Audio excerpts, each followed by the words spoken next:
The Force binds all things across the galaxy, connecting every living being in an invisible web of energy that flows through stars, planets, and the space between. For millennia, the Jedi have studied this mystical field, learning to sense disturbances in its careful balance. But what happens when something arrives that exists entirely outside that balance, something powered by an energy the Force cannot touch, cannot comprehend, cannot predict? The void storm had come without warning. One moment, the Railjack Tenebris Divide was executing a standard extermination mission in the Vale Proxima sector. The next, reality itself seemed to scream as dimensional barriers collapsed inward. Ash's HUD flickered violently as the ship's hull groaned under impossible spatial pressure. The operator's voice crackled through transference. "Ash, the navigation systems are," then nothing but static and the sensation of falling through an infinite darkness that wasn't quite empty. When consciousness returned, it came with the acrid smell of burning plastoid and the distinct hum of an energy shield failing. Ash's systems rebooted in sequence, motion tracking online, energy reserves at 93%, transference link established but, wrong. The connection felt stretched thin, like a tether pulled across an impossible distance. The operator's presence was there, barely, a whisper where there should have been clear communication. "Operator, confirm status," Ash transmitted through the link. Only distorted fragments returned. "Dimensional breach, can't maintain, find the," then silence again. Ash rose from the crater his impact had created, smoke rising from superheated durasteel plating. The architecture was unfamiliar, massive industrial platforms stacked kilometers high, speeders flowing through designated air lanes like rivers of light, and buildings that stretched toward a sky choked with traffic and exhaust. This wasn't the origin system. The stars visible through the atmospheric haze were completely wrong, constellations that held no meaning to his navigation databases. "Halt. Identify yourself." The voice carried the clipped authority of military training. Ash's sensors detected them before turning, 12 humanoid figures in white armor, rifles raised and aimed at his position. Their armor bore Republic insignia, though Ash's database had no reference for what a Republic might be. Energy weapons, blaster technology, primitive compared to Corpus or Griner armaments, but the soldiers' discipline was evident in their formation and firing positions.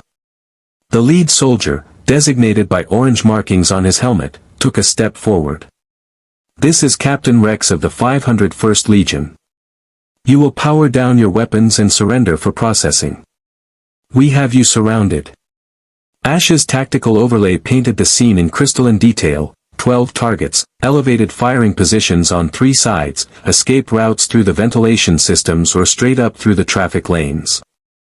The soldiers' body language betrayed nervousness. They'd never encountered anything like a warframe before. Their fingers hovered too close to triggers. This could escalate quickly. But Ash hadn't survived the old war, the sentient invasion, and countless Tenno operations by choosing violence as a first option. The operator had always emphasized that a blade unused was often more powerful than one drawn. Even with the transference link unstable, those principles remained. Ash raised his hands slowly, showing his nikanas remained sheathed on his back. The gesture seemed to confuse the clones. They'd expected a droid or separatist combatant, not something that responded to de-escalation cues. "Sir, it's not showing up on any known separatist design databases," another clone reported, his voice carrying through external speakers. "Could be a new prototype. We should call for Jedi support." Jedi. Ash's vocabulator processed the term but found no match. The word carried weight in the soldier's tone, reverence mixed with tactical reliance. Whatever Jedi were, they represented authority in this place. Before Captain Rex could respond, the air itself seemed to shift.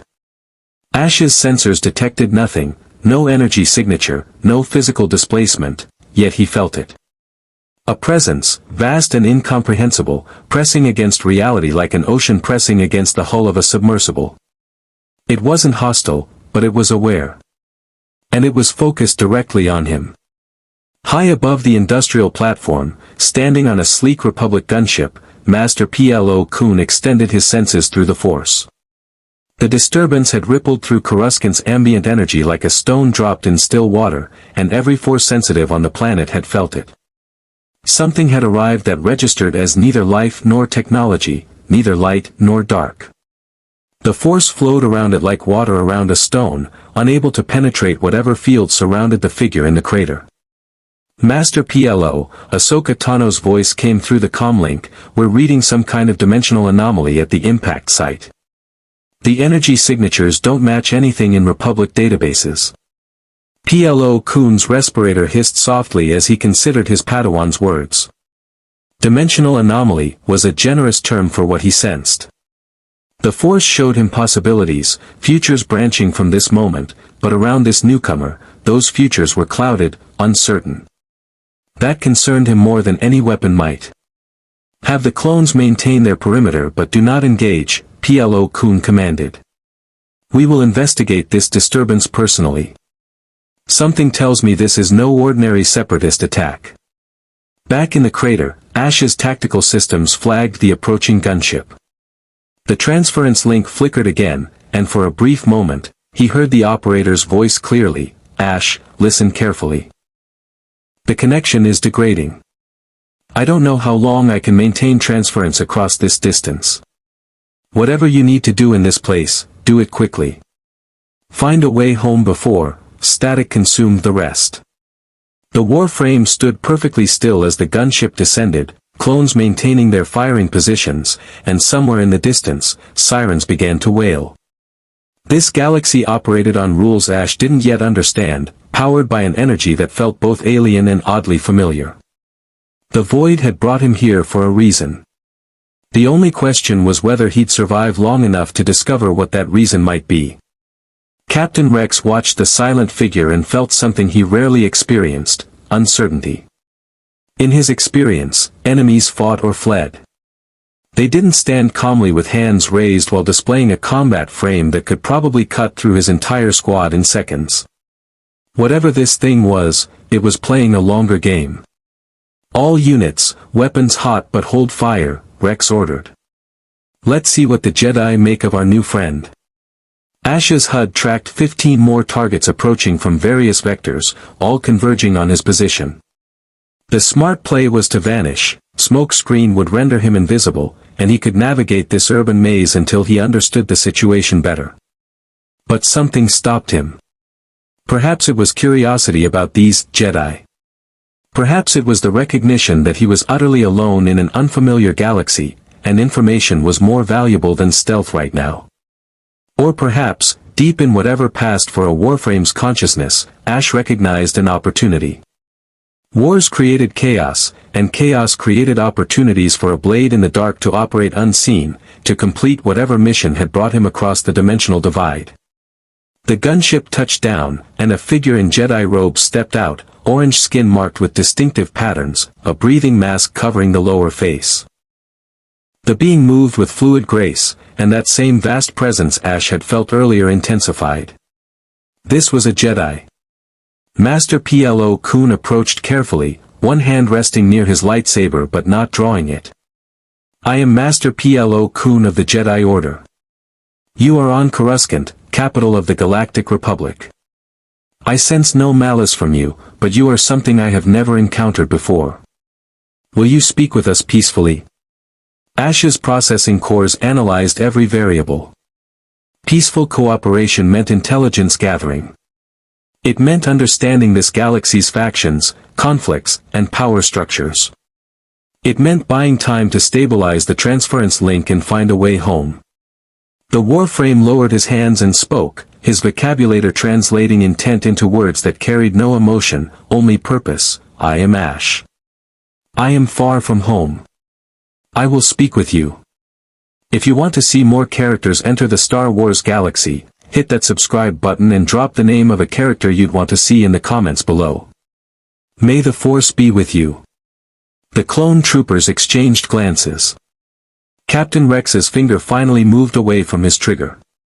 Master PLO Kuhn inclined his head, acknowledging the gesture of cooperation. And high above, in the Chancellor's office, Chief Palpatine felt a disturbance that made him pause mid-sentence in his conversation with the Senate. Something had entered his carefully orchestrated war, something he had not foreseen. The galaxy would never be quite the same. The Jedi Temple's interrogation chambers were designed for comfort rather than intimidation, a deliberate choice that reflected the Order's philosophy of understanding over coercion. Soft lighting emanated from fixtures embedded in walls of polished stone, and the chairs were ergonomically shaped for a dozen different species. Master Plo Koon had chosen this room specifically because it lacked the cold sterility of military debriefing facilities. Whatever this Ash was, treating him as a prisoner would yield less information than treating him as a potential ally. Ash sat motionless in a chair clearly not designed for his frame, his presence utterly still in a way that unnerved the clone trooper guard stationed outside. Ahsoka Tano stood near the doorway, her montral tails twitching slightly as she attempted to sense anything through the Force. She felt nothing, not emptiness like encountering a void, but rather as if her senses simply slid off the armored figure without gaining purchase. "It's like trying to grab smoke," she muttered to herself. Master Plo Koon stood before Ash, hands clasped within his robes. "You say you are far from home. How far, precisely?" "Unknown," Ash replied, his voice carrying that same emotionless quality through the vocabulator. Dimensional transit was not intentional. Navigation references do not match any known star charts. He paused, head tilting slightly.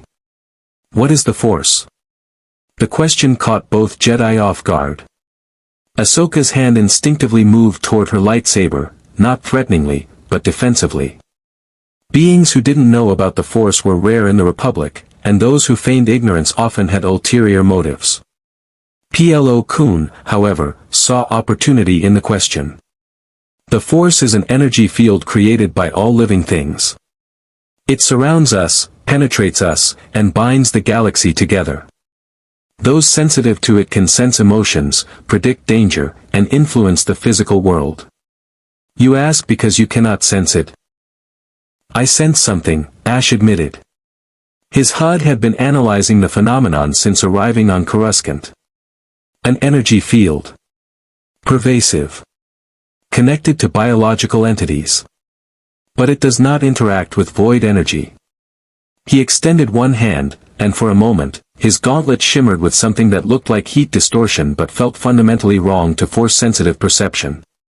The air around his hand seemed to ripple with dark energy that wasn't quite darkness, colors that didn't quite exist in the normal spectrum. Ahsoka took an involuntary step back. "Master, what is that?" Plo Koon's eyes narrowed behind his goggles.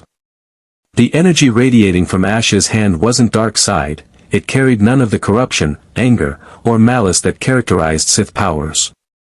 Yet it wasn't light side either. It was something else entirely, an energy that existed parallel to the Force rather than within it. In all his centuries of study, he'd never encountered anything similar. "Void energy," Ash explained, closing his fist and allowing the shimmer to fade. "The power source of my kind. It exists outside normal spacetime. Your Force cannot touch it. The void cannot touch your Force. Two systems, no interaction." "Fascinating," Plo Koon murmured. "And dangerous.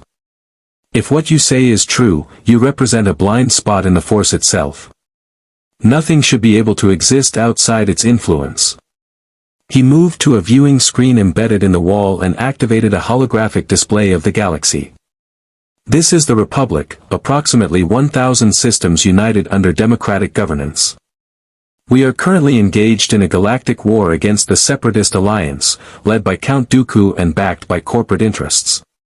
Ash's tactical systems absorbed the information, cross-referencing faction markers, territorial boundaries, and military deployments.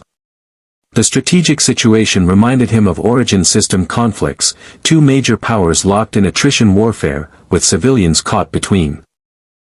The Griner and Corpus had played similar games for centuries. "You mentioned clones earlier," Ash noted. "Soldiers created artificially. Like the clone troopers outside." Ahsoka stepped forward, her initial wariness giving way to curiosity. "You've encountered cloning technology before?" "Extensively. In my reality, cloning is common. Entire armies mass-produced from genetic templates. Ash's head turned toward the doorway where Captain Rex and his squad maintained their vigil. These clones show individual personality markers despite identical genetics. Unexpected. Most clone armies optimize for uniformity. The clones are more than just soldiers, Plo Koon said firmly. They are individuals, each with their own identity and worth. We do not treat them as disposable resources. The conviction in the Jedi Master's voice registered in Ash's behavioral analysis subroutines. Genuine belief, not propaganda. This Plo Koon valued life in ways that reminded Ash of the operator's ethical guidelines. Perhaps these Jedi were not so different from the Tenno in principle, even if their powers operated on entirely different foundations. The transference link flickered again, and Ash felt the connection strain. The operator's voice came through in broken fragments, stabilize from this end, need to find, anomaly source, then static. Your power fluctuates, Plo Koon observed, noting the brief shimmer that passed over Ash's form. You are not entirely present here, are you? Some part of you exists elsewhere. Ash hesitated. Revealing transference mechanics could be dangerous, but these Jedi had shown restraint and curiosity rather than hostility. My consciousness is linked to this frame across vast distance. The link is degrading.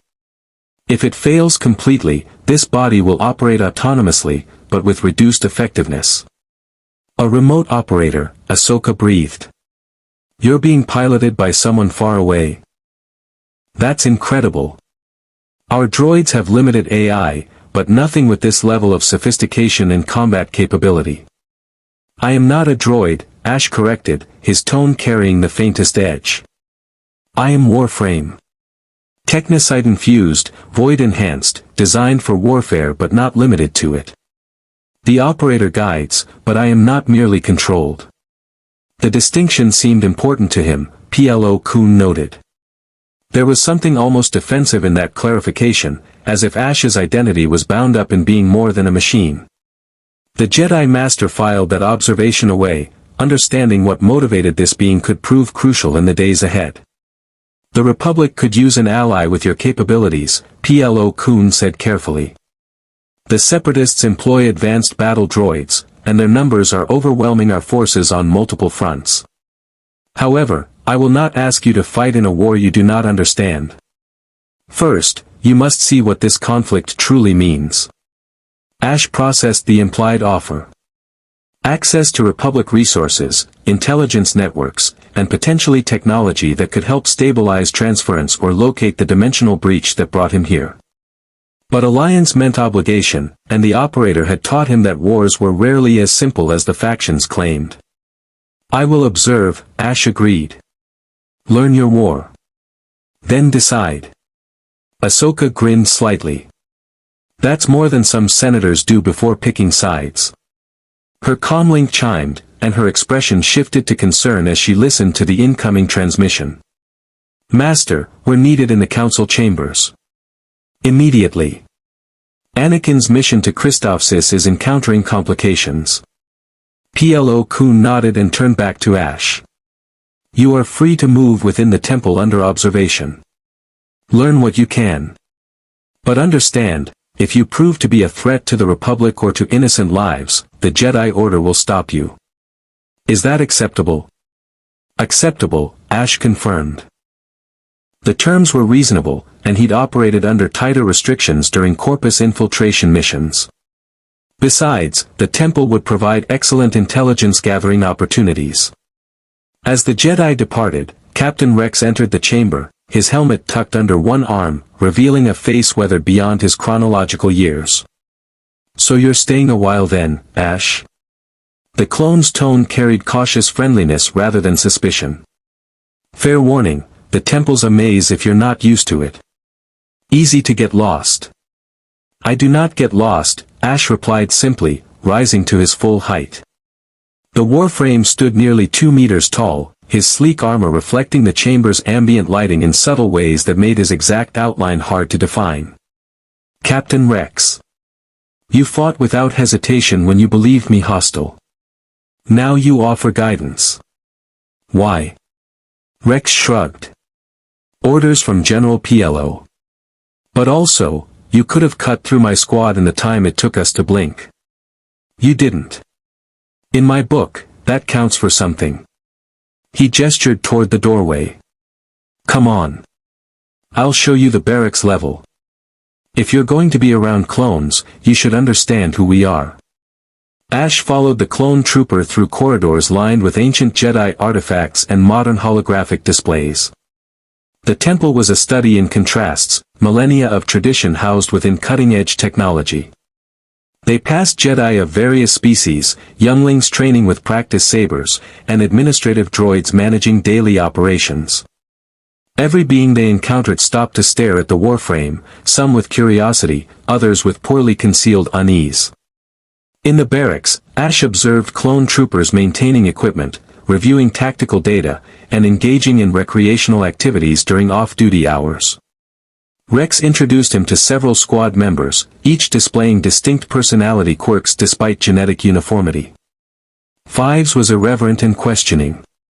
Echo was methodical and detail-oriented. Hardcase was aggressive and enthusiastic. They were not identical soldiers, they were individuals who happened to share DNA. We're not the first batch, Rex explained, showing Ash a holographic roster of fallen brothers. Clones die in this war. Lots of them. But each one matters. The Jedi remember our names. They honor our sacrifices. That's why we follow them. Ash's behavioral analysis subroutines flagged something significant, loyalty born from respect rather than programming. These clones chose to fight, within the parameters of their creation. It reminded him of the Tenno, warriors shaped by trauma and transformation, but ultimately choosing their path. In my reality, warriors like you often rebel against creators, Ash observed. You have not. The Kaminoans created us, Rex admitted. But the Jedi gave us purpose. There's a difference between being made for war and choosing to fight for something worth protecting. He met Ash's optics directly. What do you fight for? The question cut deeper than Rex likely intended. What did Ash fight for? The operator's mission objectives? The balance of the origin system? Or something more fundamental, the principle that some things were worth protecting, even when the cost was measured in violence? I fight to maintain balance, Ash finally answered. To eliminate threats that would consume everything. To protect those who cannot protect themselves. Rex nodded slowly. Then you and the Jedi might get along better than you think. But even as the words were spoken, Ash's tactical overlay detected something unusual. His sensors picked up a conversation in an adjacent chamber, voices discussing the mysterious arrival, speculation about whether he represented separatist technology or something more dangerous. Not all clones were as welcoming as Rex. Not all Jedi were as open-minded as PLO Kun. And somewhere beyond the temple, in the dark underbelly of Coruscant's lower levels, a transmission was being sent to interested parties. A bounty hunter's network always had ears in the right places, and news of an unknown, powerful entity had just become the most valuable information on the black market.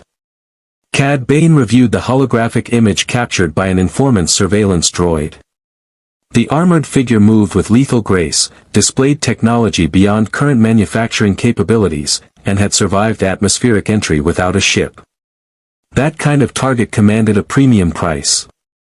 The only question was who would pay the most, the Separatists, the Republic, or one of the criminal syndicates looking to acquire cutting-edge technology. Bane's thin lips curved into a predatory smile. Looks like I've got a new job. Back in the temple, Ash stood at a viewing platform overlooking Coruscant's endless cityscape. The transference link pulsed weakly, the operator's presence barely perceptible across the dimensional gulf. Time was running out. He needed to find the source of the breach, stabilize the connection, or complete whatever purpose had drawn him to this galaxy. But first, he needed to understand the war that consumed this place. The Republic and Separatists both wielded armies, controlled resources, and claimed moral authority. Neither was entirely right. Neither was entirely wrong. It was the same pattern that Tenno had seen countless times, factions locked in conflict while the truth lay somewhere in the shadows between. Ash's blade hand twitched involuntarily. Old war instincts never truly faded. In wars like this, the most dangerous players were never the armies on the front lines. They were the manipulators behind the scenes, pulling strings and profiting from chaos. Somewhere in this galaxy, someone was orchestrating this conflict.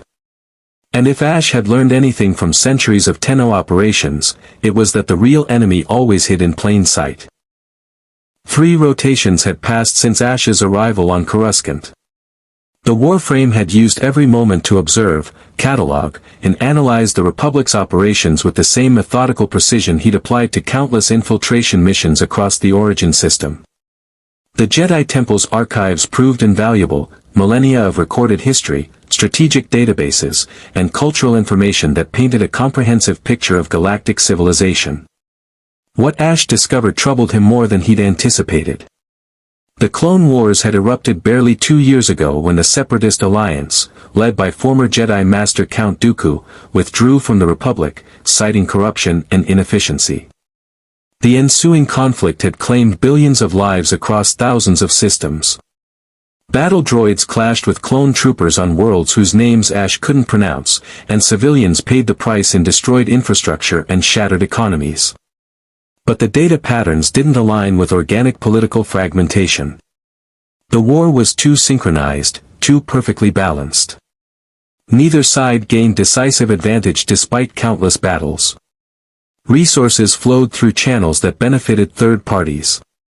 And most suspicious, the Jedi Order, peacekeepers for millennia, had been transformed into generals almost overnight. Someone was orchestrating this conflict. Ash's tactical subroutines assigned that hypothesis an 87% probability. He stood now in one of the temple's meditation gardens, a carefully maintained space of reflecting pools and cultivated flora that somehow thrived despite Coruscant's urban sprawl. Ahsoka had brought him here earlier, explaining that Jedi often meditated to connect with the Force. Ash had no capacity for such connection, but the garden's tactical value was undeniable: elevated position, clear sightlines, limited access points. A defensible position disguised as sanctuary. "You're thinking like a soldier again," Ahsoka's voice came from behind him. The young Togruta approached with 2 cups of some steaming beverage, offering one to Ash. When he didn't take it, she set it on a nearby stone bench. "Master PLO says you've been reviewing battle reports for 3 days straight. Even clones take breaks." "Information is tactical advantage," Ash replied, his optics tracking a maintenance droid as it passed through the garden's entrance. "Your war follows predictable patterns. Efficient commanders would have ended this conflict by now. It continues because someone wants it to continue." Ahsoka's expression shifted from friendly concern to guarded interest. "That's a pretty bold accusation. You're saying someone's manipulating both sides?" "Observation, not accusation. Pattern recognition." Ash turned to face her fully. "The Separatists have superior numbers and industrial capacity. The Republic has superior coordination and elite forces. Stalemate is statistically improbable unless actively maintained." The Padawan sat on the bench, her montrals twitching as she processed his words. "The Council has considered that the Sith might be involved. They've been extinct for a millennium, but Dooku is definitely using the dark side. And there are rumors about a Sith Lord called Darth Sidious manipulating events."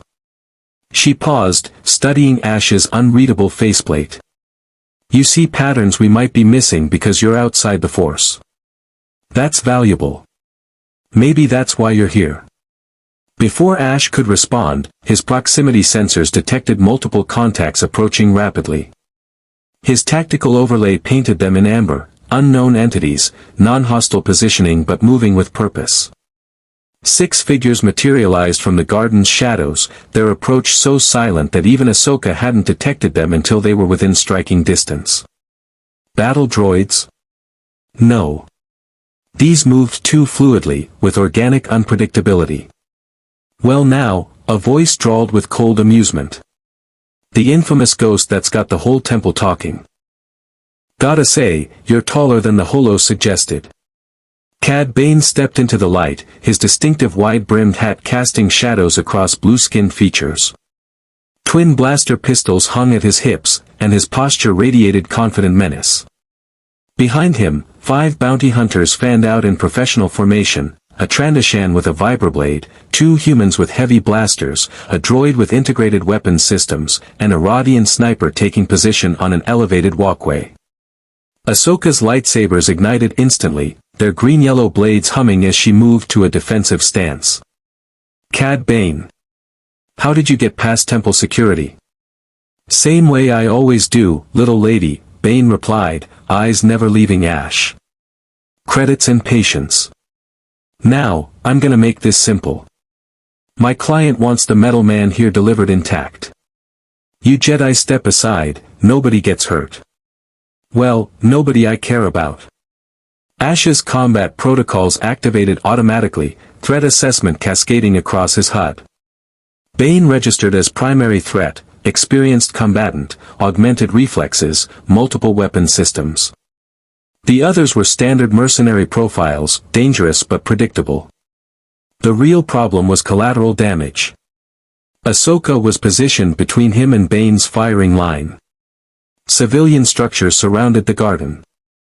And temple security would respond within 47 seconds, escalating the engagement into a larger conflict. Who is your client? Ash asked, his vocabulary cutting through the tension with mechanical precision. Bane's eyes narrowed slightly. Confidential. Professional courtesy and all that. But let's just say there's parties interested in technology that don't show up on any scanners. Now, you gotta come quiet, or do we do this the loud way?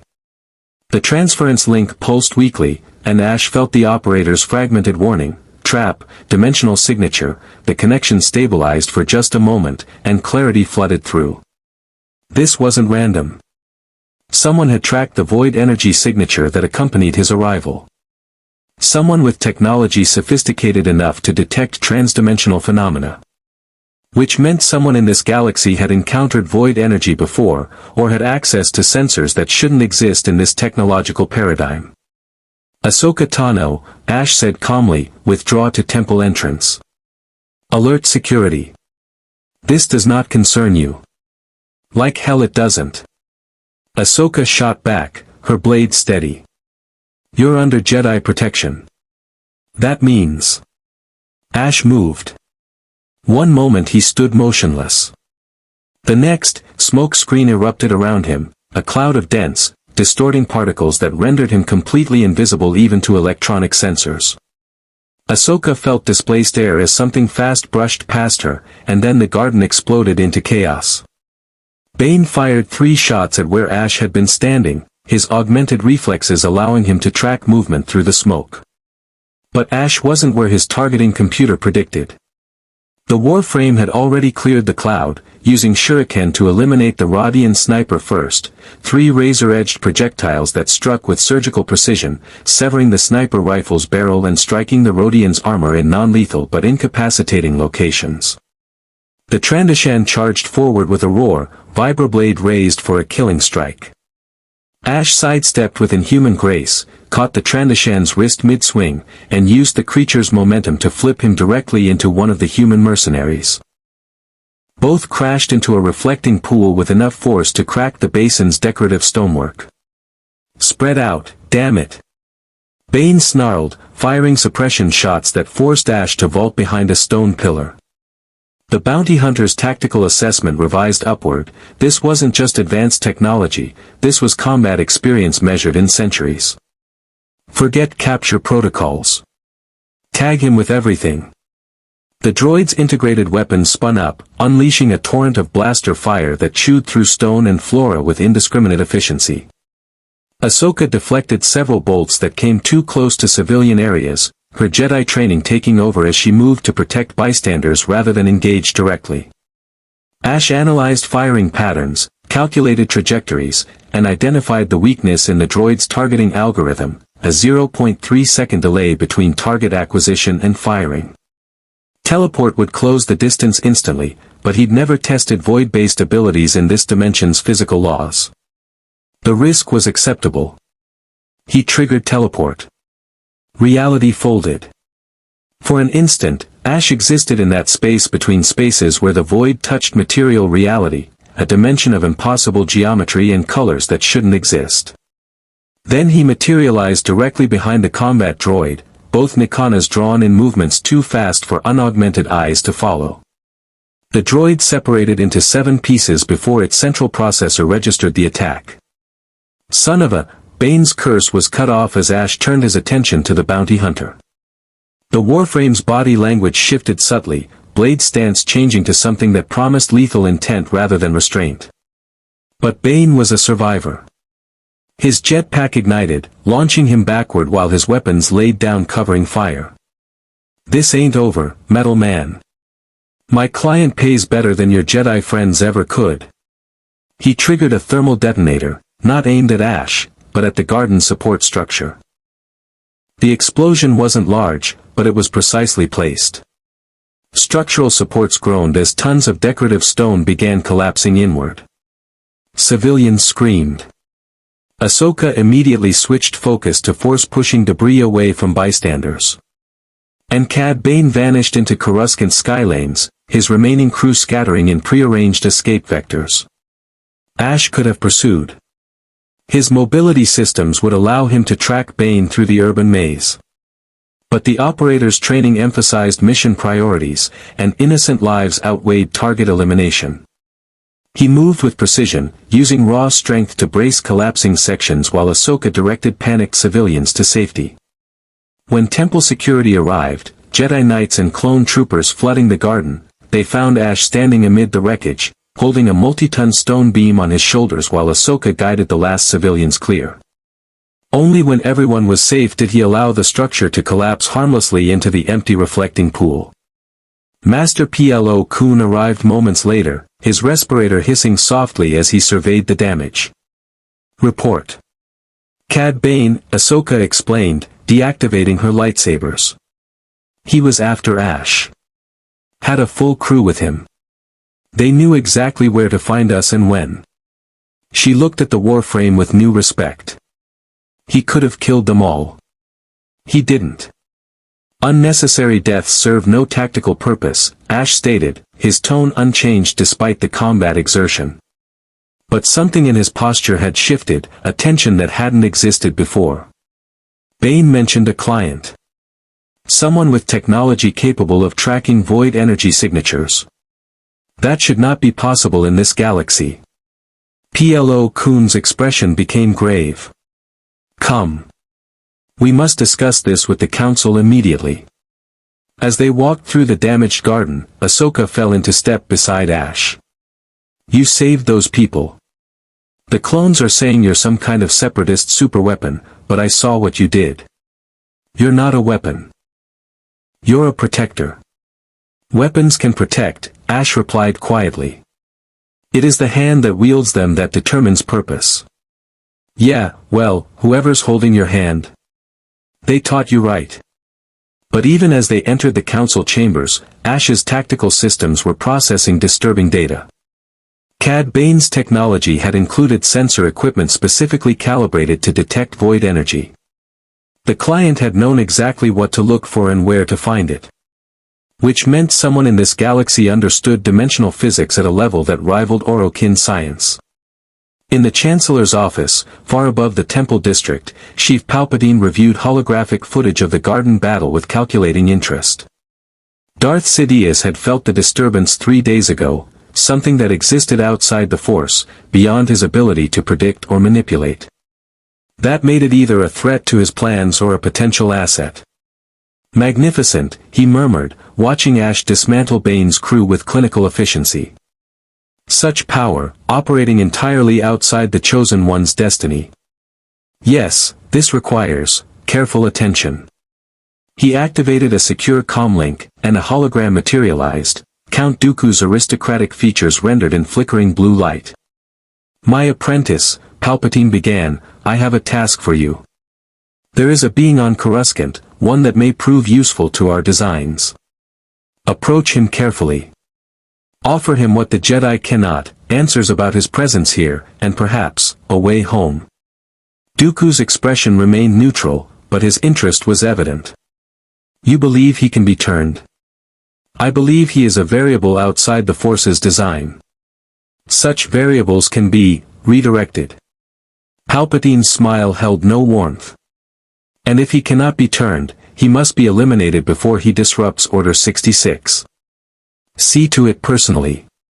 The hologram faded, and Darth Sidious returned his attention to the endless machinations that would soon transform Republic into Empire. But a small part of his mind, the part that had survived as Sith through cunning rather than raw power, remained fixated on the Warframe. For the first time in decades, there was something in the galaxy that Palpatine could not fully predict. That both excited and concerned him in equal measure. The Jedi Council chamber occupied the temple's highest spire, its circular design allowing natural light to pour through tall windows that offered panoramic views of Coruscant's endless skyline. 12 seats arranged in a precise circle normally held the Order's most respected masters, though the Clone Wars had scattered many across the galaxy. Today, only 5 were present in person: Yoda, Mace Windu, Plo Koon, Ki-Adi-Mundi, and Shaak Ti. 3 more appeared as flickering holograms, their forms rendered in pale blue: Obi-Wan Kenobi from the front lines, Luminara Unduli from a diplomatic mission, and Aayla Secura from deep space reconnaissance. Ash stood at the chamber's center, surrounded by Jedi wisdom accumulated over millennia. His sensors registered the weight of their combined attention, the way their eyes tracked his smallest movements. They were analyzing him just as thoroughly as he analyzed them. Troubling, this attack is, Yoda spoke first, his ancient voice carrying authority that transcended his diminutive stature. Inside the temple itself, Cad Bane penetrates. Security compromised, it suggests. But more troubling still, how knew he where to find you? The bounty hunter possessed specialized equipment, Ash reported, his vocabulator translating tactical assessment into clear speech. Sensor technology calibrated to detect void energy signatures. Such equipment should not exist in this galaxy. The physics required exceed your current technological paradigm by several centuries. Mace Windu leaned forward, his expression skeptical. You're suggesting someone in the Republic, or the Separatists, has access to technology beyond our understanding? That's a bold claim. It is the only logical conclusion, Ash replied. Void energy does not interact with normal matter in predictable ways. Detecting it requires understanding of dimensional membrane theory and transspatial mathematics. Someone in this galaxy has that understanding. Obi-Wan's hologram flickered slightly as he spoke from across the galaxy. Could this be separatist research? Count Dooku has access to considerable resources, and the CIS has demonstrated technological innovations we haven't seen before. Or perhaps, Ki-Adi-Mundi suggested carefully, this being's arrival was not as accidental as claimed. Perhaps he was sent here deliberately, and his supposed allies are merely extracting their asset. The accusation hung in the air like a blade. Ash's combat protocols registered the shift in room dynamics, suspicion replacing cautious cooperation. Logical, from their perspective. They had no reason to trust him beyond his actions during the garden battle. Ash saved civilians during Bane's attack. Ahsoka's voice came from near the doorway where she'd been granted permission to observe. He could have let people die to pursue the bounty hunter. He didn't. That counts for something. One good deed does not erase the mystery of his origins, Mace Windu countered, though his tone lacked hostility. We must consider all possibilities. The Sith operate through deception. What better infiltrator than one who registers as neither light nor dark? Sense deception in him, I do not, Yoda said slowly, his ears twitching as he focused intently on Ash. But sense anything at all, I cannot. A void he is, in the Force. Dangerous, such blindness can be. Plo Koon stood, his presence commanding attention. I propose an alternative interpretation. Ash's arrival may have been accidental, but someone in this galaxy recognized what he represents and moved quickly to capture him. That suggests prior knowledge of void energy or dimensional travel. We should be asking not whether Ash is a threat, but who else in this galaxy possesses such advanced understanding. The Kaminoans, Shak Ti offered from her position. Their cloning technology surpasses anything else in the galaxy. They might have theoretical frameworks we've never explored. Or the Geonosians, Luminara suggested via hologram. Their droid foundries demonstrate engineering principles that still puzzle Republic scientists. Ash processed the speculation, cross-referencing it against his own intelligence. Both suggestions held merit, but neither explained the precision of Bane's sensor equipment. That technology had been purpose-built for detecting void signatures, not adapted from existing frameworks. There is another possibility, Ash said, drawing attention back to himself. In my reality, certain factions possess technology recovered from ancient civilizations. The Orokin Empire fell millennia ago, but their devices still function. Perhaps this galaxy has similar remnants. Ancient technology that predates current understanding. The suggestion resonated through the council. Yoda's ears perked up with interest, and even Mace Windu's skeptical expression softened slightly. The galaxy is old, Obi-Wan's hologram mused. The Jedi Order itself is only 25,000 years old. Who knows what civilizations rose and fell before us? The Force has shown me echoes of ancient powers, technologies that seemed almost like magic. Ancient Sith artifacts, Ayla added. We've encountered devices that defy conventional understanding. If someone has discovered technology from before recorded history, then they would have capabilities we cannot predict, Plo Koon finished.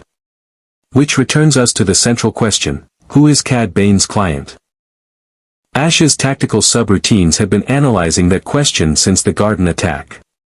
Bane was a mercenary, expensive, professional, and discreet.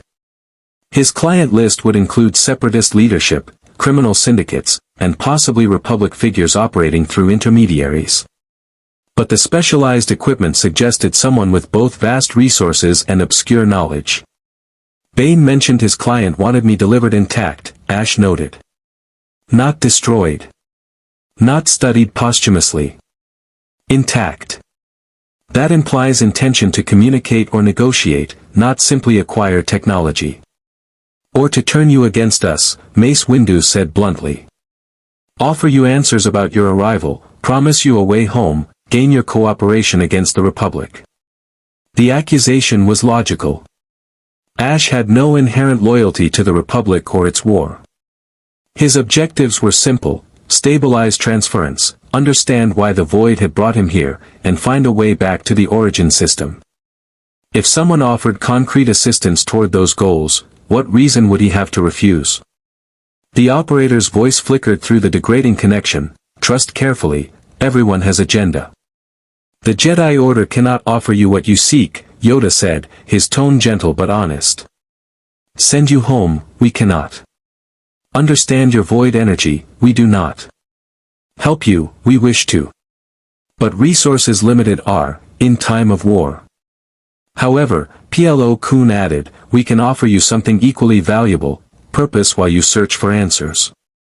The Republic fights to protect freedom and democracy across the galaxy. If your principles align with ours, we would welcome your assistance. Not as a weapon to be deployed, but as an ally who chooses his path. Ash considered the offer. Alliance with the Jedi meant access to Republic resources, intelligence networks, and potentially individuals with knowledge of ancient technologies. But it also meant accepting their authority, operating within their moral framework, and potentially becoming a target for whoever wanted to capture him. Before he could respond, the chamber's doors opened abruptly. A protocol droid entered with urgent haste unusual for its programming. Masters, forgive the interruption, but there is a transmission requesting immediate audience with the Council. The sender claims to have information regarding the entity known as Ash. Mace Windu's hand moved instinctively toward his lightsaber. Source. Unknown, Master Windu. The transmission is heavily encrypted and routed through 17 different relay stations. However, the sender requests specifically to speak with Ash, and offers proof of their knowledge. They state that void energy operates on dimensional frequency 0.7 theta prime, and that transference degradation follows an inverse exponential curve when crossing dimensional barriers. Every Jedi in the chamber turned to look at Ash. The Warframe's posture had gone absolutely rigid, combat-ready stillness that preceded violence.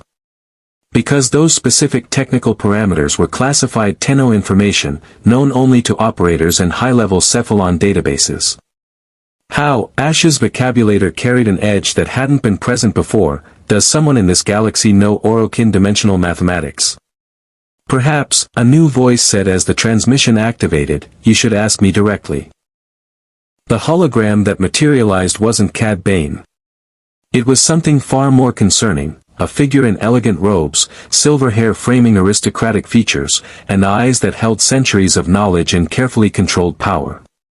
Count Dooku regarded the council with the faint condescension of someone who had once been their equal and now considered himself their superior. Count Dooku, Mace Windu's voice carried dangerous intensity. You dare contact the temple directly? I dare many things, Master Windu, as you well know. Dooku's attention shifted to Ash, and his expression showed genuine curiosity rather than hostility. But today, I come not to trade barbs with my former colleagues.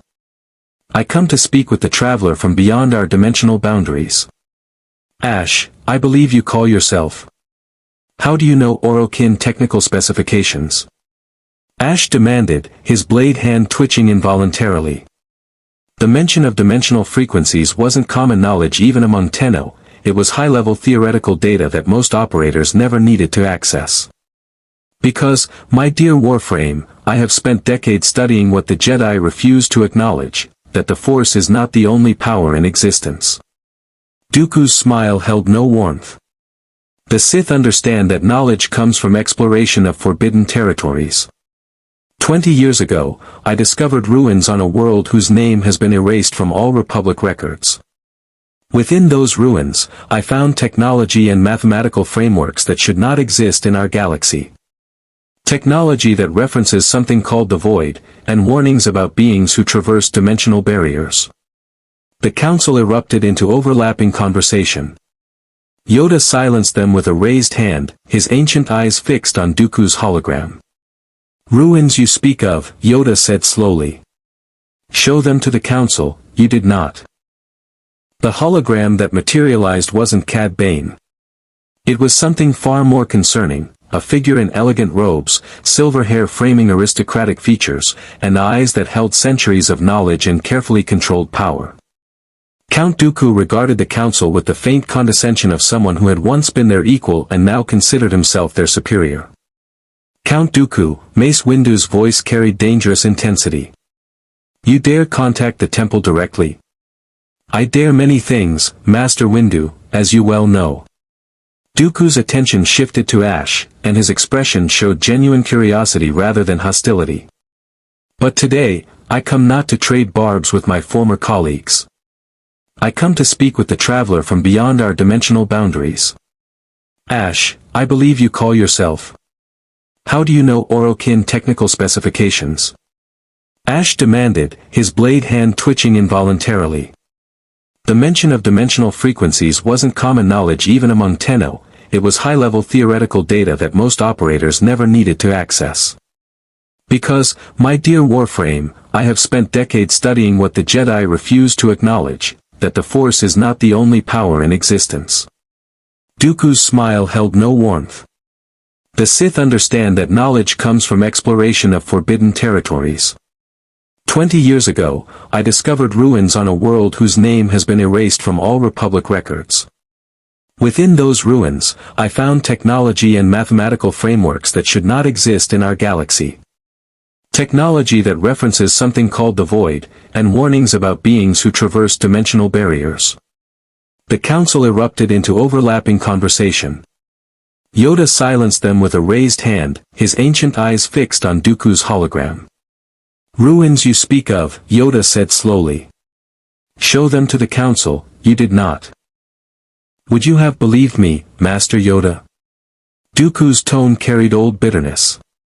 The Jedi Order clings to dogma, dismissing anything that challenges your understanding of the Force. I brought evidence of technologies beyond our comprehension, and was told to cease my dangerous research. So I studied in secret, and learned truths the Council fears. He's lying, Mace Windu stated flatly. This is Sith manipulation, an attempt to recruit Ash to the Separatist cause. But Ash's analytical systems were processing Dooku's words against observed evidence. The specialized sensors Bane possessed. The precise knowledge of void mechanics. The ruins containing transdimensional technology.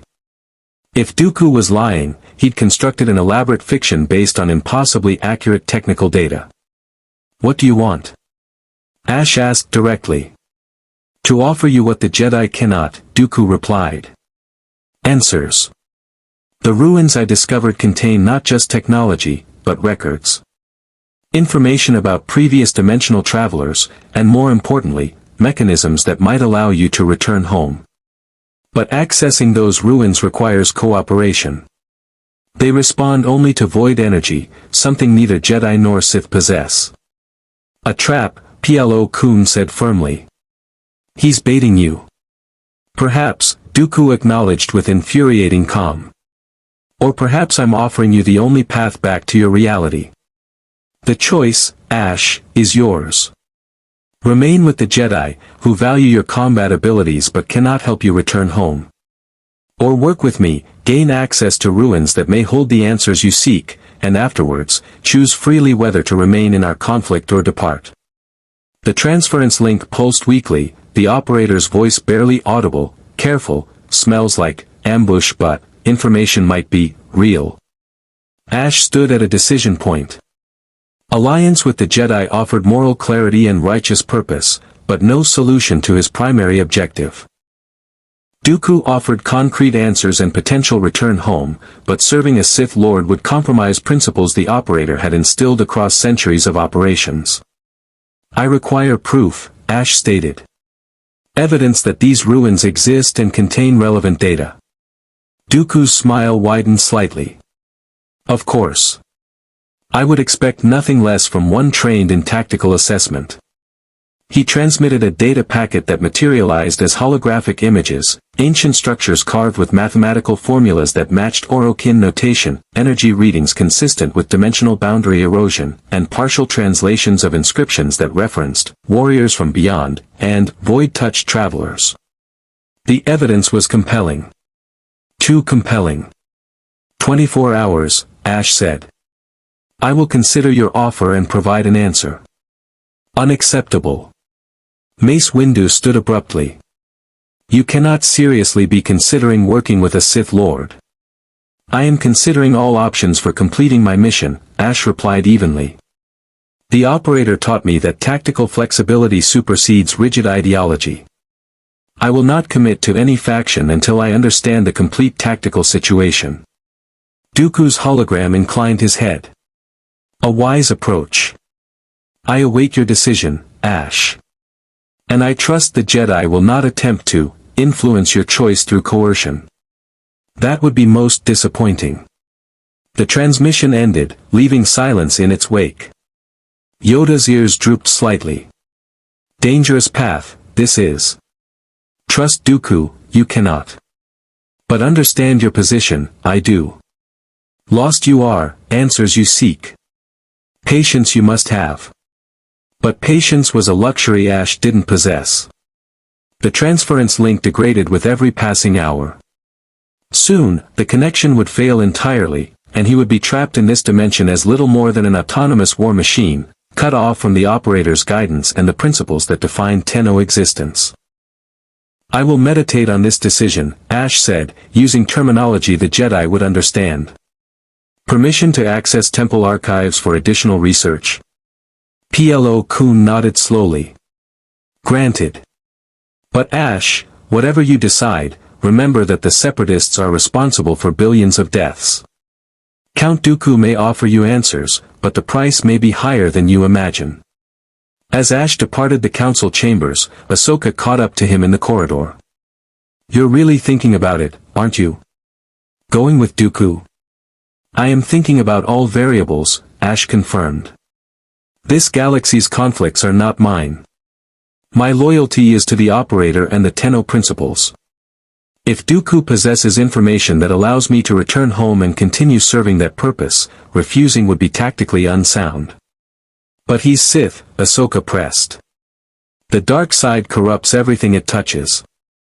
You might think you can work with him and stay true to yourself, but that's what everyone thinks before they fall." Ash paused, considering her words. In the Origin system, the Tenno had worked with morally questionable factions when circumstances required it.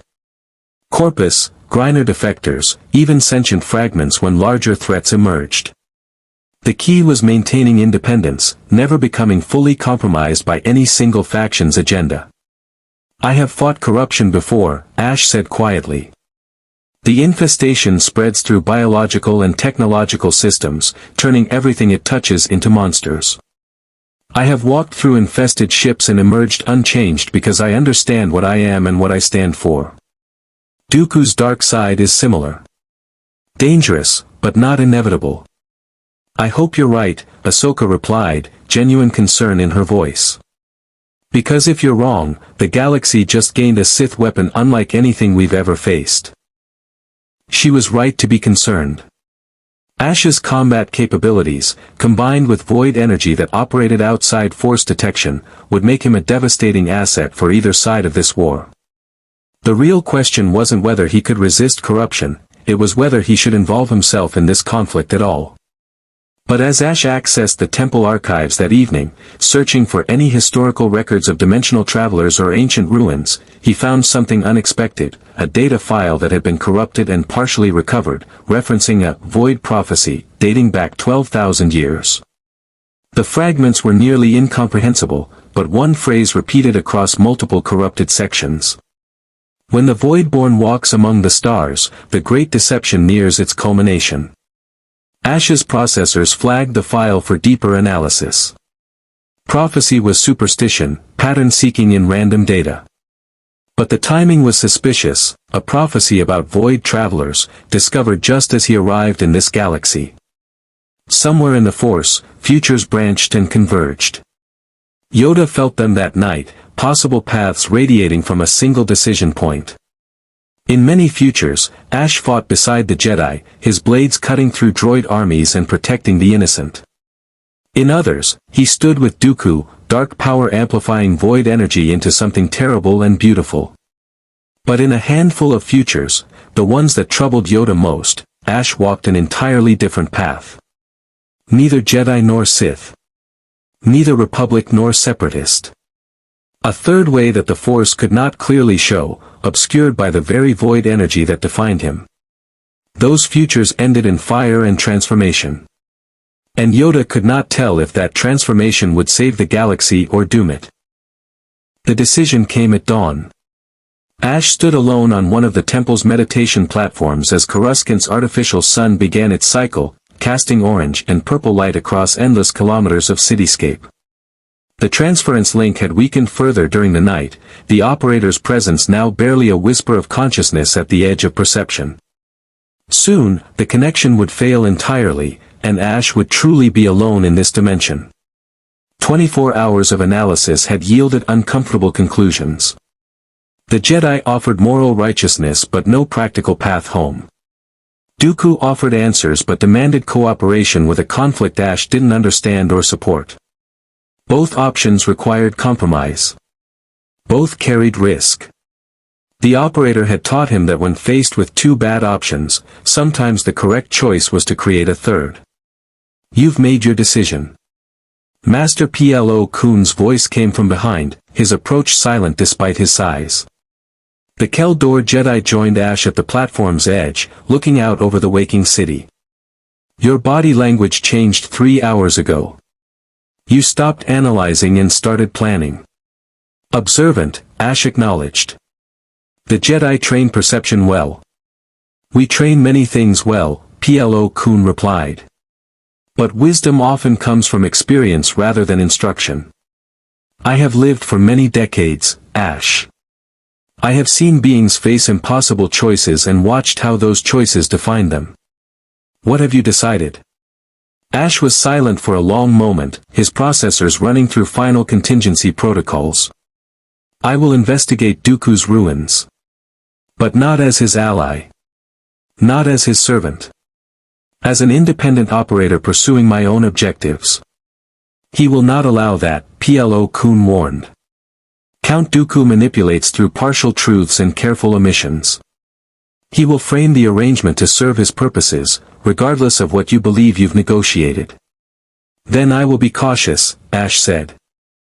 The Tenno learned long ago that working with questionable factions requires maintaining leverage. I will investigate the ruins, extract whatever information exists about dimensional travel, and depart before Dooku can fully integrate me into his plans. And if the information doesn't exist? If this is an elaborate trap? Then I fight my way out and return here to pursue alternative approaches. Ash turned to face Plo Koon directly. Master, I respect what the Jedi represent. Your commitment to protecting life aligns with Tenno principles. But your war is not mine. My loyalty is to the operator, to the origin system, and to the balance we maintain there. I cannot allow this galaxy's conflicts to prevent me from returning to that duty. Plo Koon studied the warframe for a long moment, his respirator hissing softly. I understand. Duty to one's people supersedes all other considerations. The Jedi teach attachment leads to suffering, but we also recognize that loyalty and honor have value.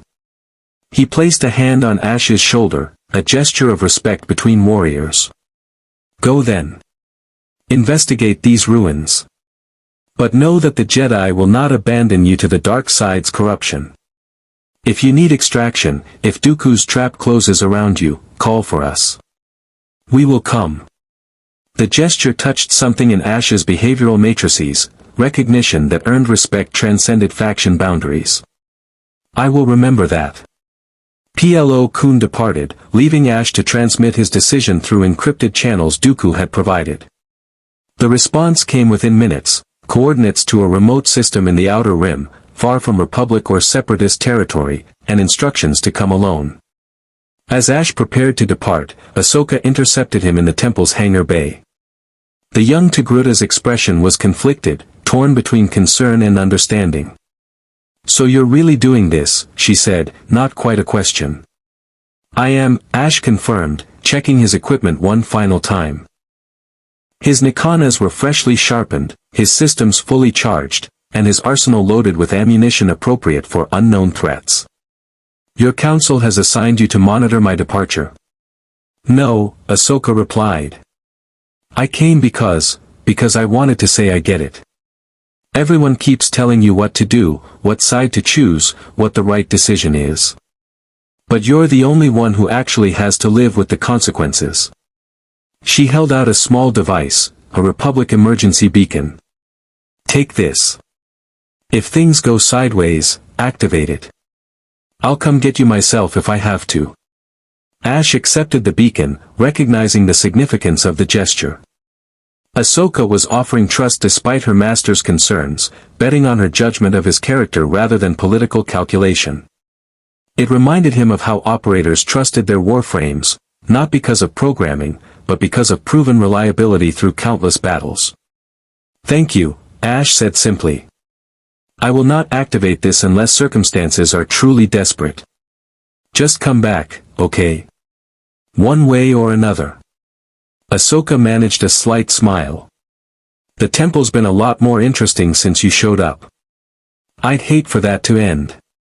Ash departed in a small Republic shuttle he'd appropriated with Plo Koon's authorization, minimal weapons, basic hyperdrive, sufficient for a single passenger. As Coruscant's gravity well released him and the stars stretched into hyperspace, he felt the transference link pulse one final time. The operator's voice came through with unexpected clarity. Ash, I've been analyzing the dimensional breach from this end. Whatever brought you there, it wasn't random. The void doesn't make mistakes. There's something in that galaxy you're meant to find or do. Trust your instincts. And Ash? If the connection fails completely, remember who you are. Remember what we fight for. You're more than just a weapon. Then the connection degraded again, leaving Ash with silence and the hum of hyperspace engines. The coordinates led to a system called Dathomir, a name that appeared in Republic records with warnings about dangerous native populations and force-sensitive witches. The planet itself was shrouded in red-tinted atmosphere, its surface covered in twisted forests and ancient ruins that predated recorded history. Ash's scanners detected minimal technological signatures, primitive settlements scattered across the southern continent, but nothing resembling advanced civilization.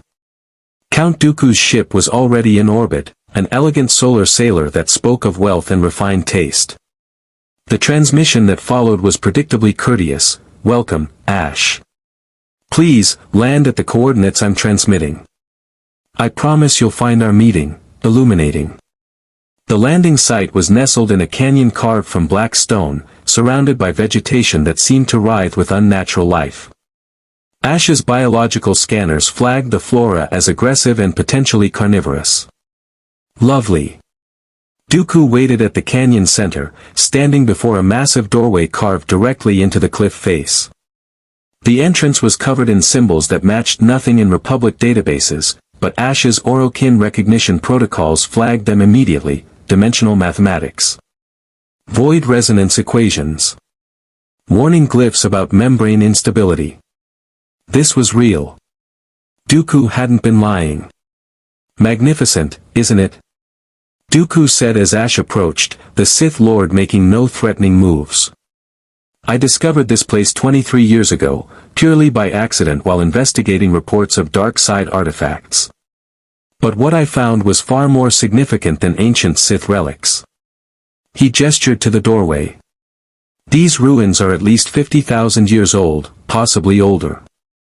They predate every known galactic civilization. And they were built by beings who understood dimensional travel." "The Orokin," Ash said quietly, studying the glyphs more carefully. The mathematical formulas were definitely Orokin-derived, but with variations he didn't recognize. Evolutionary developments, perhaps, or adaptations to this galaxy's physical laws. Is that what they called themselves? Dooku's interest was genuine. The inscriptions referenced themselves only as travelers between spaces and architects of the void. They claimed to have visited thousands of dimensions, seeding technology and knowledge across infinite realities. Ash's tactical systems went on high alert.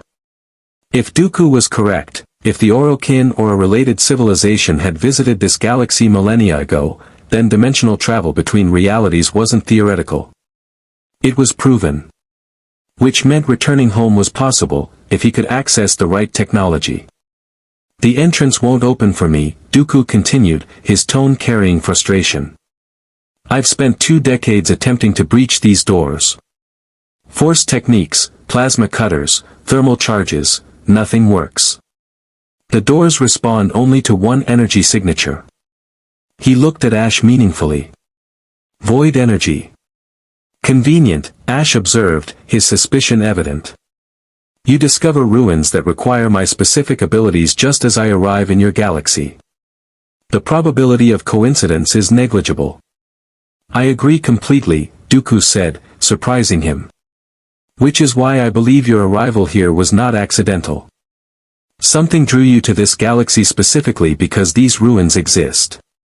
Perhaps the void itself, sensing technology compatible with your nature. Or perhaps whoever built this place set a trap that spans dimensional boundaries and triggers only when appropriate travelers arrive." The suggestion sent warnings cascading through Ash's threat assessment protocols. A trap designed by ancient Orokin, dormant for 50 millennia, activated by his presence.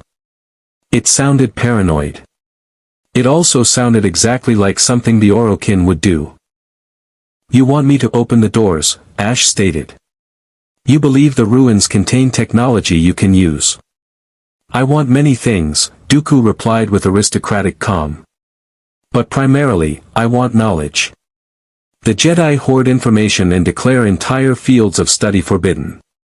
The Sith embrace knowledge regardless of its source. If these ruins contain insights into dimensional travel, force manipulation, or ancient technologies, then yes, I want access. But I'm not foolish enough to believe I can simply take what I want from you. He spread his hands in a gesture of openness. So I propose a bargain: you open the doors. We explore together. Whatever we find, we share equally. You gain information about returning home, I gain knowledge about the void. Afterwards, you're free to depart with no further obligation. You expect me to believe a Sith Lord will honor such an agreement? I expect you to be intelligent enough to recognize when someone needs you more than you need them, Dooku countered. I've waited 23 years to access these ruins. I'm not going to jeopardize that opportunity by betraying you prematurely. And you're quite capable of destroying me if I prove untrustworthy, as your encounter with Cad Bane demonstrated. Ash ran probability calculations. Dooku was being truthful about needing his cooperation. The ruins were legitimately void-sealed. But the Sith Lord was also planning something beyond simple knowledge acquisition. The political implications alone of accessing ancient technology during the Clone Wars would be enormous. The transference link was nearly dead now, the operator's presence reduced to the faintest background whisper. Ash was operating almost entirely autonomously, making decisions based on programming and principles rather than active guidance. The operator had prepared him for this possibility, but the isolation still created tactical vulnerabilities. I will open the doors, Ash decided. But understand this clearly: I am not your ally. I am not your servant. Any attempt to manipulate or control me will be met with lethal force. Our cooperation ends the moment you prove untrustworthy. Perfectly reasonable, Dooku agreed, his smile carrying genuine amusement. I would expect nothing less from a warrior of your caliber. Shall we? Ash approached the massive doors, his sensors analyzing the void resonance patterns embedded in the stone. The glyphs weren't just decorative, they were instructions, a mathematical key that required specific energy frequencies to unlock. He extended his hand, channeling void energy through his frame systems, and the air around his palm began to shimmer with that characteristic distortion that existed outside normal space. The doors responded immediately. Stone that had remained sealed for 50,000 years began to grind open, revealing a corridor that descended into absolute darkness. The walls glowed faintly with bioluminescent patterns, Orokin aesthetic design, familiar and yet subtly wrong.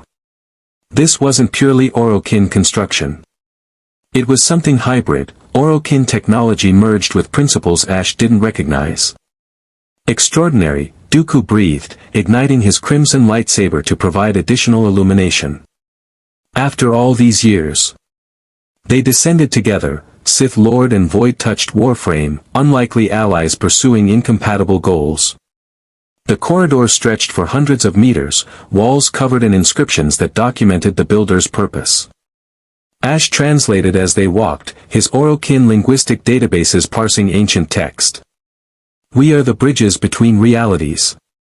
We travel the void not to conquer, but to prepare. The convergence approaches. The great enemy stirs.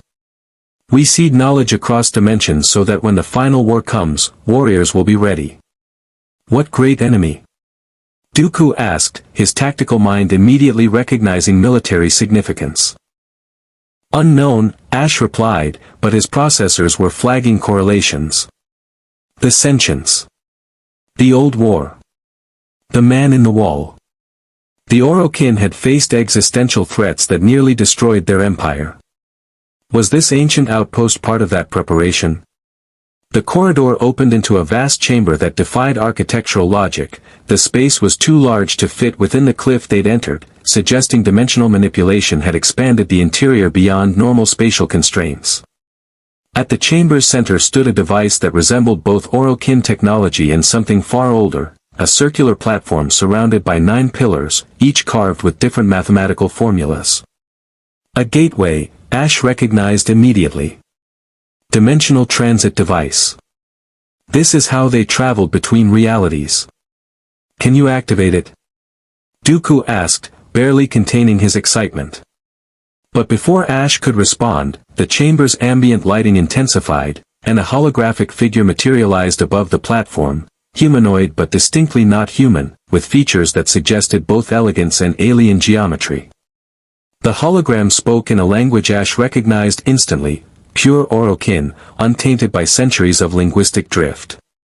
"Greetings, void-touched warrior. Your arrival triggers this message, recorded 53,000 years ago by your measurement. I am Architect Sithrak, engineer of the Dimensional Bridge Initiative. If you hear these words, then our warnings were justified. The convergence has begun." Dooku and Ash exchanged glances. Whatever this message contained, it had been waiting specifically for someone like Ash to arrive. "We seeded this galaxy and others with technology designed to activate only when the void touched them," the hologram continued. "You are here because reality itself is thin between dimensions, and the great enemy seeks to exploit that weakness.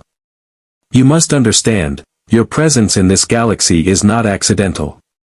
It is inevitable. The void brought you here because something in this reality will trigger the convergence, an event that will either unite dimensions or destroy them." The hologram gestured, and additional projections appeared, images of countless realities collapsing into each other, dimensional barriers eroding, and something vast and terrible moving between the spaces where universes touched. "Find the focal point," Sithrak's message urged. "Locate the individual or event that will catalyze the convergence. Prevent it if possible. Survive it if not. The dimensional bridge remains active, but it requires void energy to power. Use it wisely. Return home if you must. But know that running may only delay the inevitable." The hologram faded, leaving silence in its wake. Ash's processors were working at maximum capacity, analyzing implications. A 53,000-year-old warning about dimensional convergence. Technology designed to activate at his arrival. Something in this galaxy that would trigger a multiversal catastrophe. And the Clone Wars, raging across thousands of systems, consuming billions of lives. What is the focal point? Ash asked the empty air, knowing no answer would come.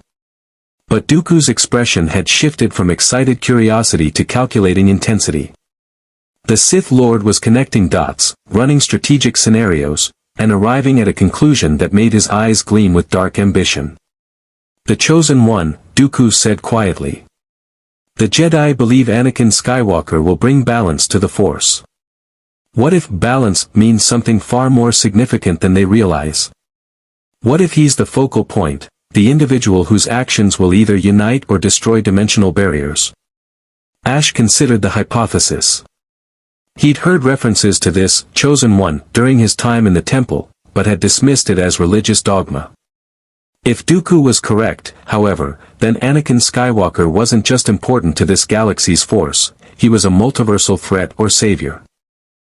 "I must investigate this further," Ash stated. "As must I," Dooku agreed. "But Ash, understand what this means. You cannot simply return home now.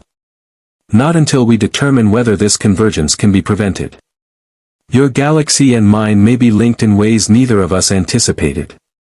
The Warframe stood before the dimensional gateway, feeling the pulse of void energy within its mechanisms. He could activate it now. Return to the origin system, report to the operator, and leave this galaxy to its fate. But the architect's warning echoed through his processors, running may only delay the inevitable. If dimensional barriers were truly weakening, then the origin system was at risk regardless of what happened here. The only way to protect his reality was to prevent the convergence at its source. The transference link flickered one final time, and Ash heard the operator's voice with crystal clarity for just a moment. "The mission has changed. Find the focal point. Protect the balance. Whatever it takes." Then the connection died completely, and Ash was truly alone. The journey back from Dathomir was marked by tense silence. Dooku's Solar Sailor and Ash's Republic shuttle traveled in formation through hyperspace, two vessels representing opposing factions bound temporarily by mutual need. The Sith Lord had proposed they return to Separatist space to analyze the data recovered from the ruins, but Ash had declined. His tactical assessment was clear: entering Dooku's territory would shift leverage decisively in the Count's favor. Instead, they agreed to reconvene at a neutral location, Mandalore, a system that maintained strict neutrality in the Clone Wars and possessed the infrastructure to support their research. Duchess Satine's government wouldn't welcome either of them warmly, but Mandalorian neutrality was enforced through superior military capability rather than diplomatic nicety. Neither Republic nor Separatists violated Mandalorian space without severe consequences. As Ash's shuttle emerged from hyperspace above Mandalore's pale desert surface, his sensors detected something unexpected: a Republic cruiser in high orbit, transmitting standard diplomatic credentials. The vessel's configuration matched Venator-class star destroyers, capital ships that served as mobile command centers for Jedi generals. Republic vessel, this is independent ship Silent Blade requesting approach clearance to Sundari, Ash transmitted using the false registry Plo Koon had provided. Silent Blade, this is the Resolute, a clone officer responded. Be advised, we have Jedi generals on planet conducting diplomatic negotiations. Maintain standard orbital approach and prepare for security scan. Jedi generals. On Mandalore. The timing was either remarkable coincidence or strategic positioning. Ash's threat assessment protocols flagged the situation as potentially compromised. If Republic intelligence had tracked his departure and predicted his destination, this could be an intervention disguised as diplomatic necessity. He landed at Sundari's civilian spaceport without incident, his Warframe form drawing stares from Mandalorian civilians despite their culture's familiarity with armored warriors. Mandalorians wore Beskar plate as cultural identity, Ash wore technicide-infused armor as fundamental nature. The difference was immediately apparent to experienced observers. Dooku arrived minutes later, his solar sailor touching down with aristocratic precision. The Count emerged looking entirely too comfortable for someone entering potentially hostile territory, his elegant robes unmarred and his expression carrying that infuriating confidence of someone who always held hidden advantages. I see the Jedi have taken an interest in your movements, Dooku observed, nodding toward the Resolute visible through the spaceport's transparent steel dome. How unfortunate. I had hoped we'd have time to analyze the ruins data before outside complications arose. No plan survives contact with reality, Ash replied, quoting operator tactical doctrine. We adapt. They were intercepted before reaching the spaceport exit by a squad of Mandalorian royal guards, warriors in distinctive armor marked with Duchess Satine's crest. The lead guard, a woman whose bearing suggested significant combat experience, addressed them with clipped formality. Count Dooku. Unknown armored individual. Duchess Satine requests your immediate presence in the palace. This is not optional. Of course, Dooku agreed smoothly. We would be honored to meet with the Duchess. The palace was a monument to Mandalorian aesthetics, clean lines, functional design, and strategic defensive architecture disguised as artistic minimalism. Duchess Satine received them in a chamber that doubled as tactical command center, surrounded by holographic displays showing Mandalore's defensive networks and neutral zone boundaries. But Satine wasn't alone. Standing beside her were two figures Ash recognized from temple briefings, Obi-Wan Kenobi, Jedi Master and skilled negotiator, and Anakin Skywalker, the legendary Chosen One himself. Ash's tactical systems went to combat standby automatically. Skywalker registered as an immediate threat, raw power contained within human physiology, force presence so intense it distorted local space-time even to void-based sensors. This was what a focal point looked like, reality bending around a single individual, futures collapsing and expanding with every choice he made. Count Dooku, Obi-Wan said, his hand resting casually near his lightsaber. This is unexpected. And you've brought the Warframe the Council has been searching for. How convenient. Searching for. Dooku raised an eyebrow. My understanding was that Ash departed the temple of his own volition to investigate potential methods of returning to his home dimension. Hardly grounds for pursuit. He departed to meet with you, Anakin interjected, his tone carrying barely controlled aggression. A Sith Lord who's responsible for millions of deaths. That makes him either dangerously naive or complicit in your schemes. Neither, Ash stated, his vocabulary cutting through the tension with mechanical precision. I pursue my own objectives. Dooku possessed information relevant to those objectives. I investigated. Now I am here.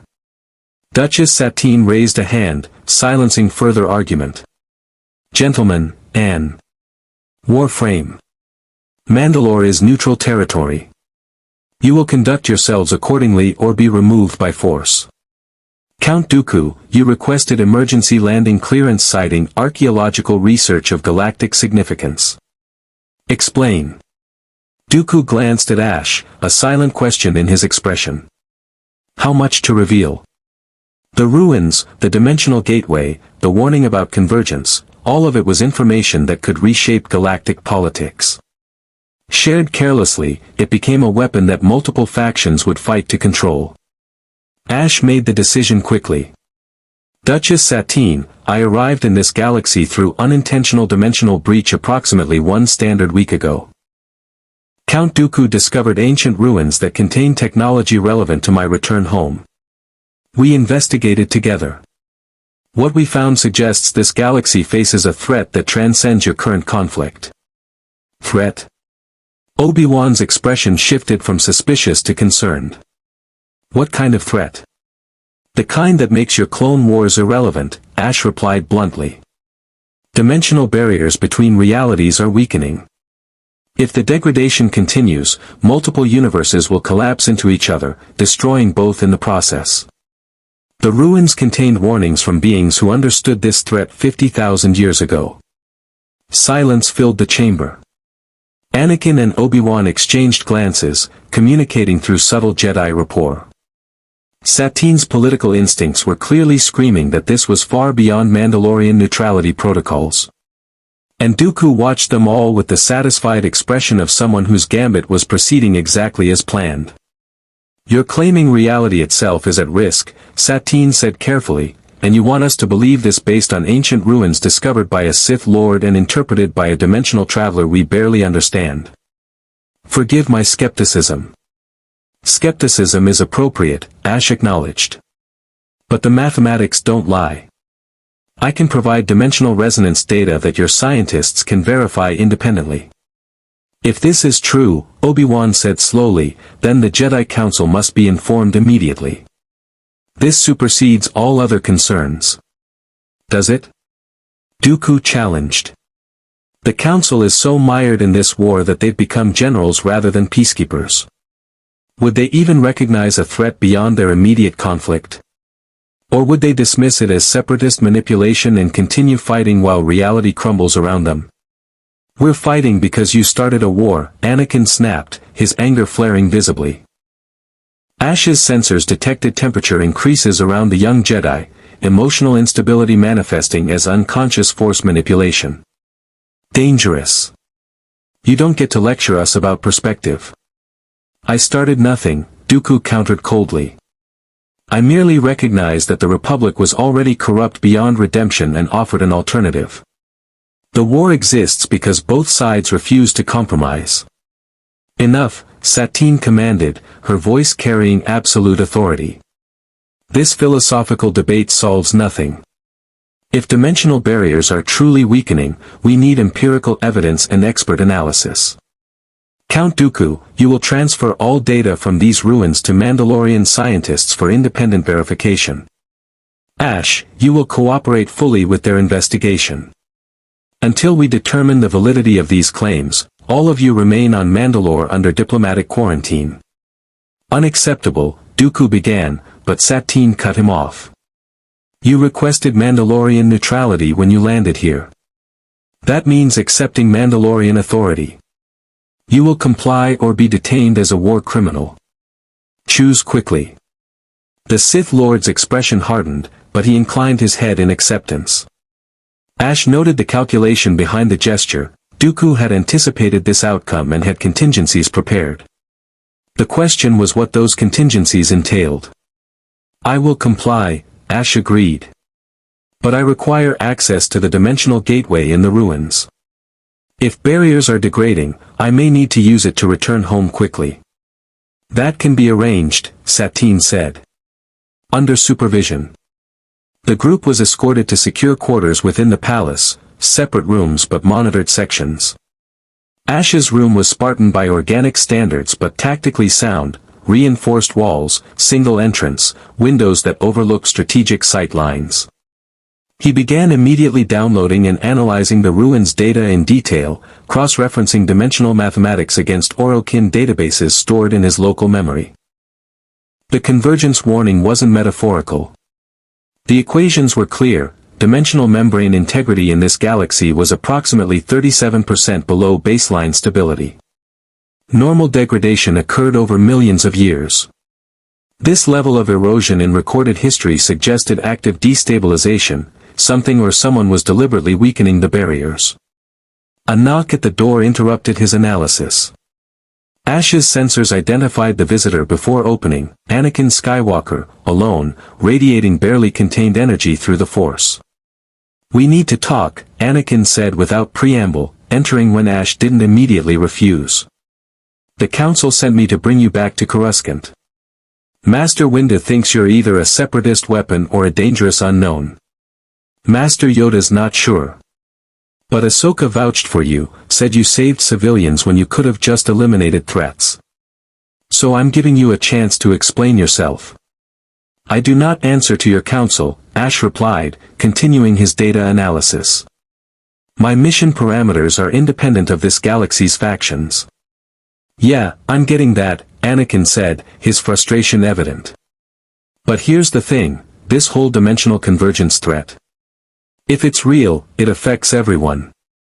My wife, my friends, every person in this galaxy. So whether you answer to the council or not, we're all in this together now." Ash paused his analysis, turning to face the Chosen One directly. "You mentioned your wife. Jedi are forbidden attachments. You violate your order's rules." Anakin's expression flickered, surprise, then defensive anger, then resignation. "How did you?" "Behavioral analysis. Your emotional responses when discussing potential threats prioritize specific individuals over abstract populations. You display attachment behaviors inconsistent with Jedi doctrine. The conclusion is logical." "Okay, fine," Anakin admitted, running a hand through his hair. "I'm married. To Padme Amidala, Senator, former Queen of Naboo. The Council doesn't know, and if they find out, I'll be expelled from the Order. But that's exactly my point. I have something to lose. Something worth protecting beyond just duty or mission parameters. What about you? What do you have to lose if these dimensional barriers fail?" The question struck deeper than Anakin likely intended. What did Ash have to lose? The operator, trapped in the origin system while transference degraded. The Tenno, his warrior siblings who fought to maintain balance. The civilians across countless worlds who depended on warframes to stand between them and extinction. Everything that gave his existence meaning existed in another reality entirely. "Everything," Ash said quietly. "I stand to lose everything." Anakin nodded, recognizing shared ground. "Then help us. Not as a Republic asset or a separatist tool. As someone who has just as much stake in survival as we do. Work with me and Obi-Wan to figure out what's causing this degradation and how to stop it." "Your master will not trust me," Ash observed. "Obi-Wan Kenobi views me as a variable that complicates his mission. Obi-Wan's cautious, but he's fair. Show him you're trying to help, and he'll work with you." Anakin moved to the window, looking out over Sundari's geometric cityscape. "Besides, we might not have a choice. If Dooku's telling the truth about these ruins, then we need every advantage we can get.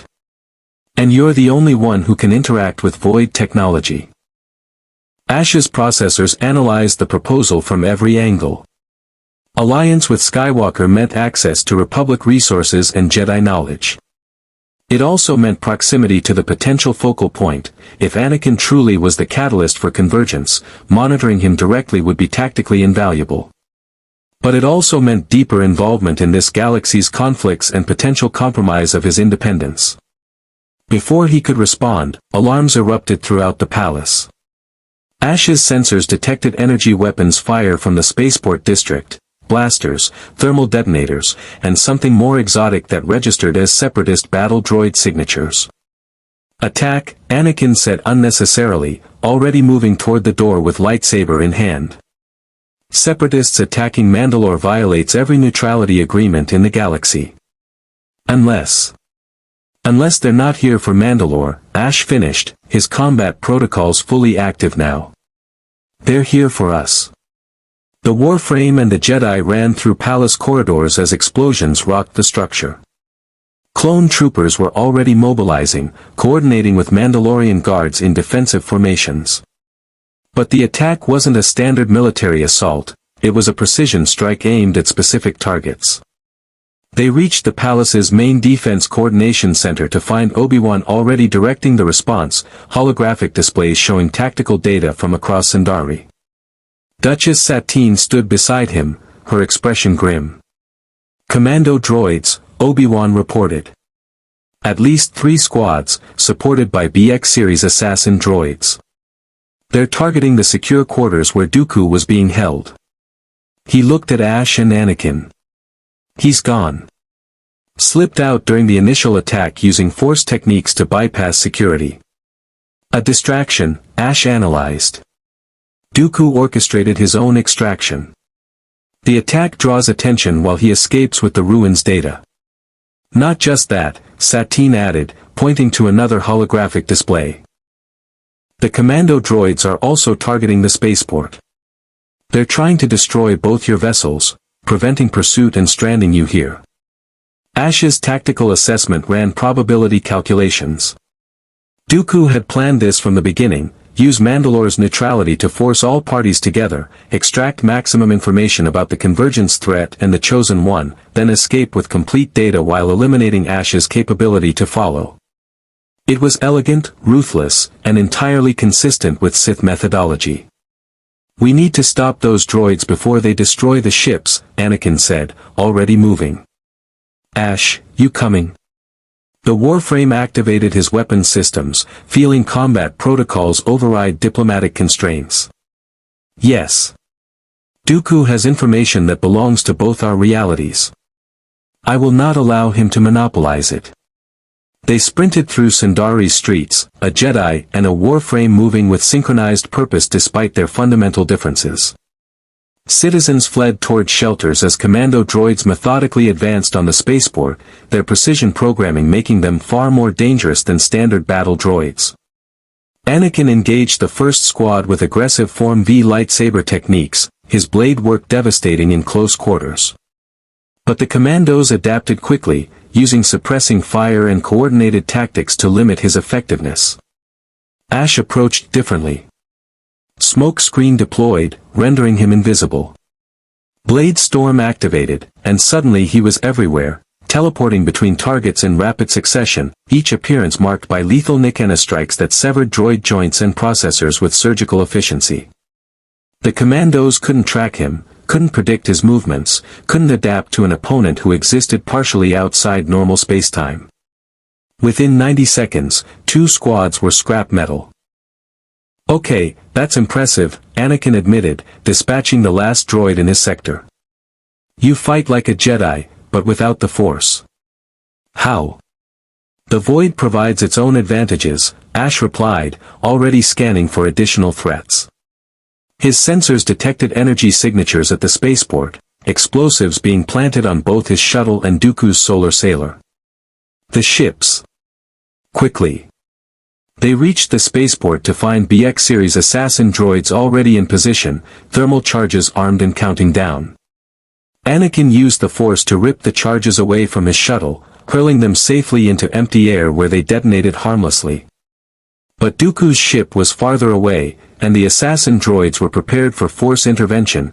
Electromagnetic shielding protected them from telekinetic manipulation. Ash didn't use telekinesis. He used shuriken, 3 razor-edged projectiles that curved around the electromagnetic shields through pure kinetic trajectory, striking each assassin droid's central processor simultaneously. The droids collapsed, and Ash sprinted forward to manually disarm the charges with 17 seconds remaining on the countdown. Silence fell over the spaceport. The attack was over. And Dooku was gone. Obi-Wan arrived minutes later with Duchess Satine and a full security contingent. Dooku's solar sailor launched during the fighting. He's already jumped to hyperspace, destination unknown. He played us, Anakin said bitterly. Used the ruins to bait Ash, used Ash to test Republic response, and extracted himself the moment he had what he needed.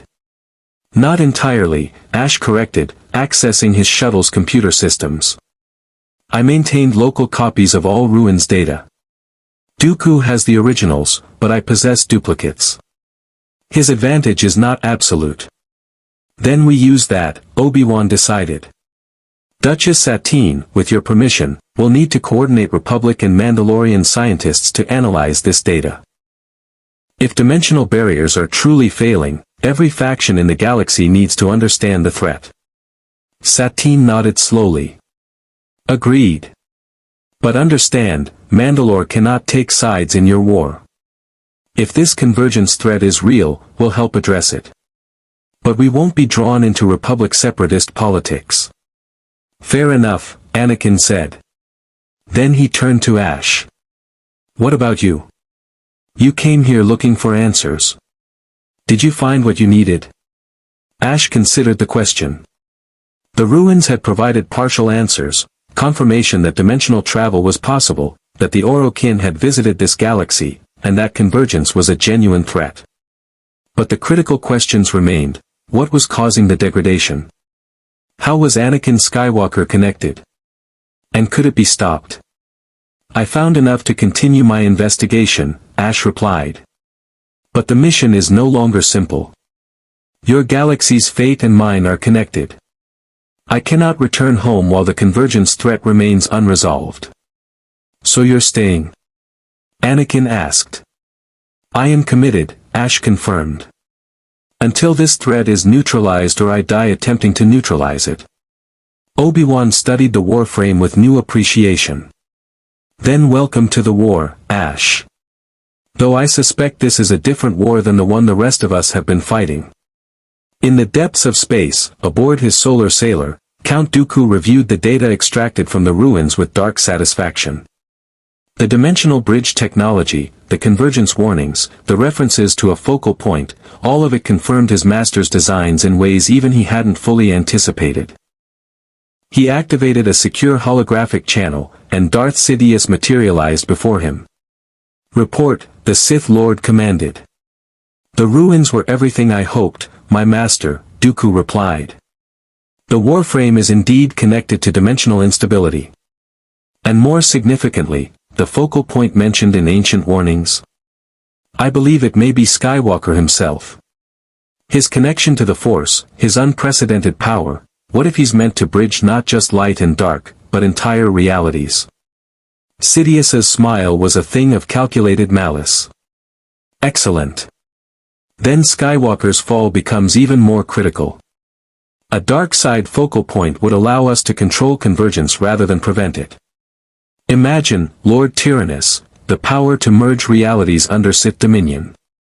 Not just this galaxy, but infinite galaxies. Shall I eliminate the Warframe? Dooku asked. He complicates our plans. No, Sidious decided. Let him investigate. Let him grow closer to Skywalker. When the time comes for the Chosen One's fall, having a dimensional traveler present may prove useful. The void and the dark side together could accomplish what neither achieves alone. The transmission ended, and Dooku was left alone with the galaxy's greatest secret. Reality itself was a weapon, and the Sith intended to wield it. 3 weeks passed in uncomfortable collaboration. Mandalorian scientists worked alongside Republic researchers and even a handful of separatist defectors, academics who'd fled Dooku's increasingly authoritarian control, to analyze the dimensional data Ash had recovered. The mathematics were irrefutable. reality's fabric in this galaxy was degrading at an accelerating rate, with convergence projected to reach critical threshold within 18 standard months. Ash spent those weeks in a state of continuous adaptation. The transference link remained severed, reducing him to autonomous operation guided by core programming and principles the operator had instilled over centuries. It was liberating in some ways. No external guidance meant complete tactical independence. But it was also isolating. For the first time in his existence, Ash was truly alone with his decisions. The Jedi had not been idle. Master Yoda arrived on Mandalore personally, his ancient presence somehow making the sterile research facility feel less clinical. The diminutive Jedi Master studied Ash with unreadable eyes, occasionally murmuring observations about the Force flowing around rather than through the Warframe. It was behavior analysis, Ash recognized. Yoda was attempting to understand him through philosophical framework rather than technological specifications. "A weapon you are," Yoda said one evening as they stood in the facility's observation deck, watching Mandalore's twin moons rise over the desert. "But more than weapon, you have become. Choices you make. Values you hold. These things, programming alone cannot create." "The operator taught me to think independently," Ash replied. "Weapons that cannot adapt to changing circumstances are merely tools. The Tenno are more than tools. Similar to Jedi, this is. The Force guides, but choose our path, we must." Yoda's ears twitched thoughtfully. "But wonder I do, without your operator's voice, who guides you now? What compass directs your choices?" The question cut to the core of Ash's current operational status. Without transference, he relied on behavioral matrices developed through thousands of missions, ethical frameworks the operator had reinforced, and tactical doctrine that prioritized mission success while minimizing unnecessary casualties. But were those sufficient? Or was he slowly drifting from Tenno principles without the operator's active guidance? "I guide myself," Ash said finally. "The principles remain even when the voice is silent." "Hope so, I do," Yoda replied cryptically. "For tested those principles will be. Soon, I fear." The test came the following day. Ash was reviewing dimensional resonance patterns in the research lab when alarms erupted across the facility. Not attack warnings, distress signals. Something had gone catastrophically wrong with one of the experimental scanning devices the scientists had built to measure dimensional barrier integrity. He reached the testing chamber to find chaos. The device, a 5-meter-tall apparatus of crystalline matrices and energy conductors, was pulsing with unstable energy that registered on sensors as dimensional tears opening and closing at random intervals. Scientists scrambled to evacuate while technicians attempted emergency shutdown protocols that weren't responding. Anakin was already there, using the Force to contain the worst energy surges, but his face showed strain. The containment field's collapsing. If this thing fully destabilizes, it could tear a hole straight through dimensional barriers. Evacuation status? Ash demanded, his combat protocols automatically prioritizing civilian safety. 23 people still inside the facility, Obi-Wan reported, arriving at a run with clone troopers. The dimensional distortions are interfering with door mechanisms. They're trapped. Ash's tactical systems calculated rapidly. The device would reach critical failure in approximately 4 minutes. Full evacuation would require at least 6 minutes through standard protocols. The math was unforgiving, people would die unless someone stabilized the device long enough for evacuation to complete. "I can shut it down," Ash stated, analyzing the device's energy patterns. "Void energy operates outside normal dimensional rules. I can directly interface with the containment matrix and force a controlled collapse." "That's suicide," Anakin protested. "The energy feedback would kill an organic being," "Yes," Ash confirmed. "But I am not organic. My systems can withstand brief exposure to dimensional instability." He didn't mention that brief meant approximately 90 seconds before his technocyte structure began breaking down at the molecular level. The Warframe could survive the exposure.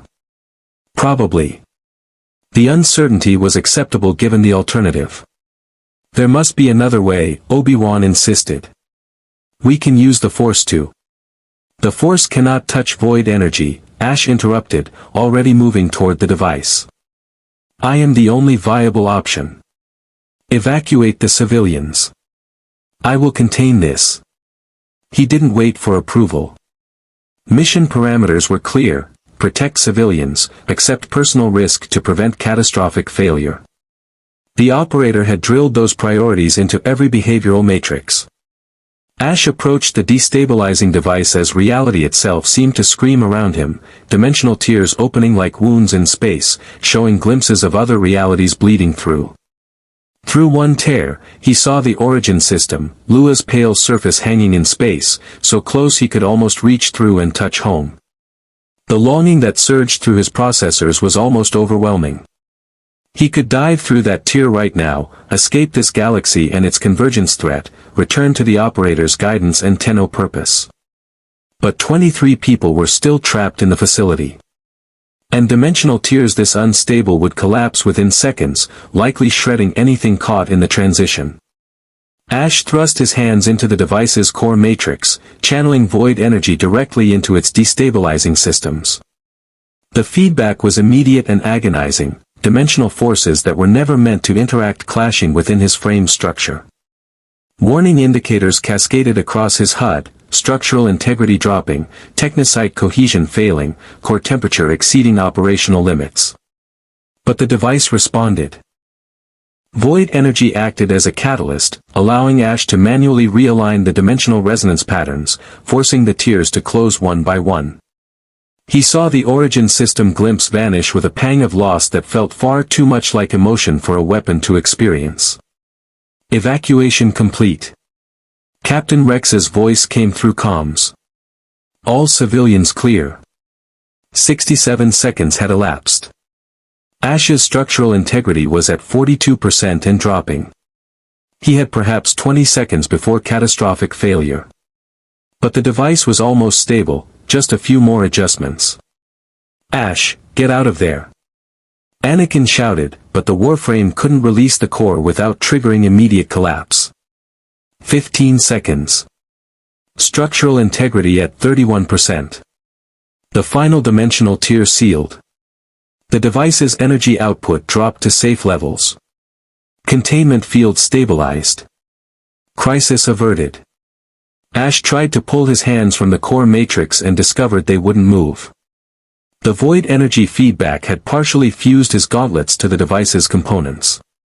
He would need to manually tear himself free, which would cause additional structural damage to already compromised systems.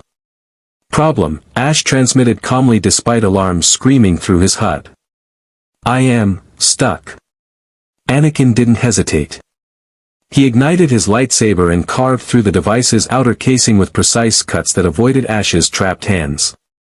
Obi-Wan used the Force to pull away superheated debris while clone engineers worked with plasma torches to carefully separate warframe from machine. When Ash finally staggered free, his frame looked like it had fought through a Griner furnace. Armor plates were cracked, technocyte fibers were exposed and sparking, and his left arm hung at an unnatural angle from damaged servos. Structural integrity had dropped to 18%, critically low, but still operational.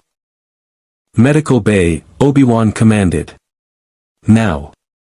I do not require organic medical attention, Ash protested, but his balance systems were clearly compromised. He nearly fell before Anakin caught him. You just saved 23 lives at extreme personal cost, Anakin said firmly. You're getting medical attention even if we have to drag you there. Which, given your current condition, we probably could. The medical bay was designed for organic patients, so the Mandalorian doctors were at a loss for how to treat technocyte-based physiology. Ash ended up in a maintenance facility normally reserved for spacecraft repairs, where he could access tools and materials to perform self-repair. Yoda visited while Ash methodically replaced damaged components and reweaved severed technocyte fibers. The ancient Jedi watched in fascination as the warframe essentially rebuilt himself from internal reserves.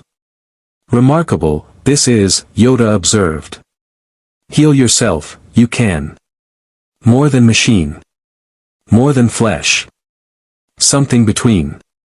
The Orokin called us their greatest achievement, Ash explained, his vocabulary distorted by damaged audio systems. Biological, technological, and void-touched. We exist in states that ordinary matter cannot sustain. And yet, sacrifice yourself you nearly did. For beings you barely know. In a galaxy not your own.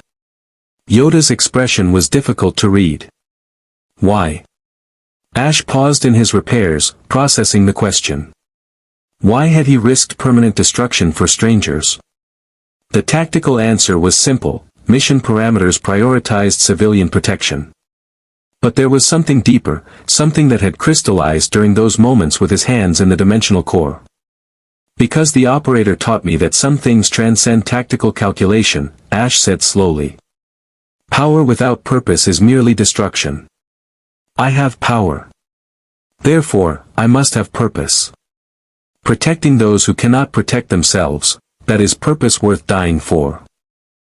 A Jedi's philosophy, this is, Yoda said softly. Perhaps more Jedi you are than realize.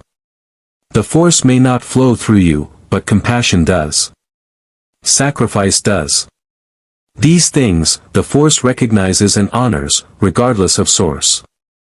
Before Ash could respond, Anakin entered the facility with urgent energy radiating from him like heat. We've got a problem. A big one. The scientists finished analyzing the dimensional tiers that opened during the containment failure. They managed to track where several of them connected. And? Ash prompted, his threat assessment protocols activating automatically. One connected to your origin system, we saw that. But others connected to dimensions we've never encountered before. Except one. Anakin's expression was grim. One tier opened to somewhere in this galaxy. Specifically, to Coruscant. To a location approximately 3 kilometers from the Jedi Temple. The implications crashed through Ash's processors like a physical impact.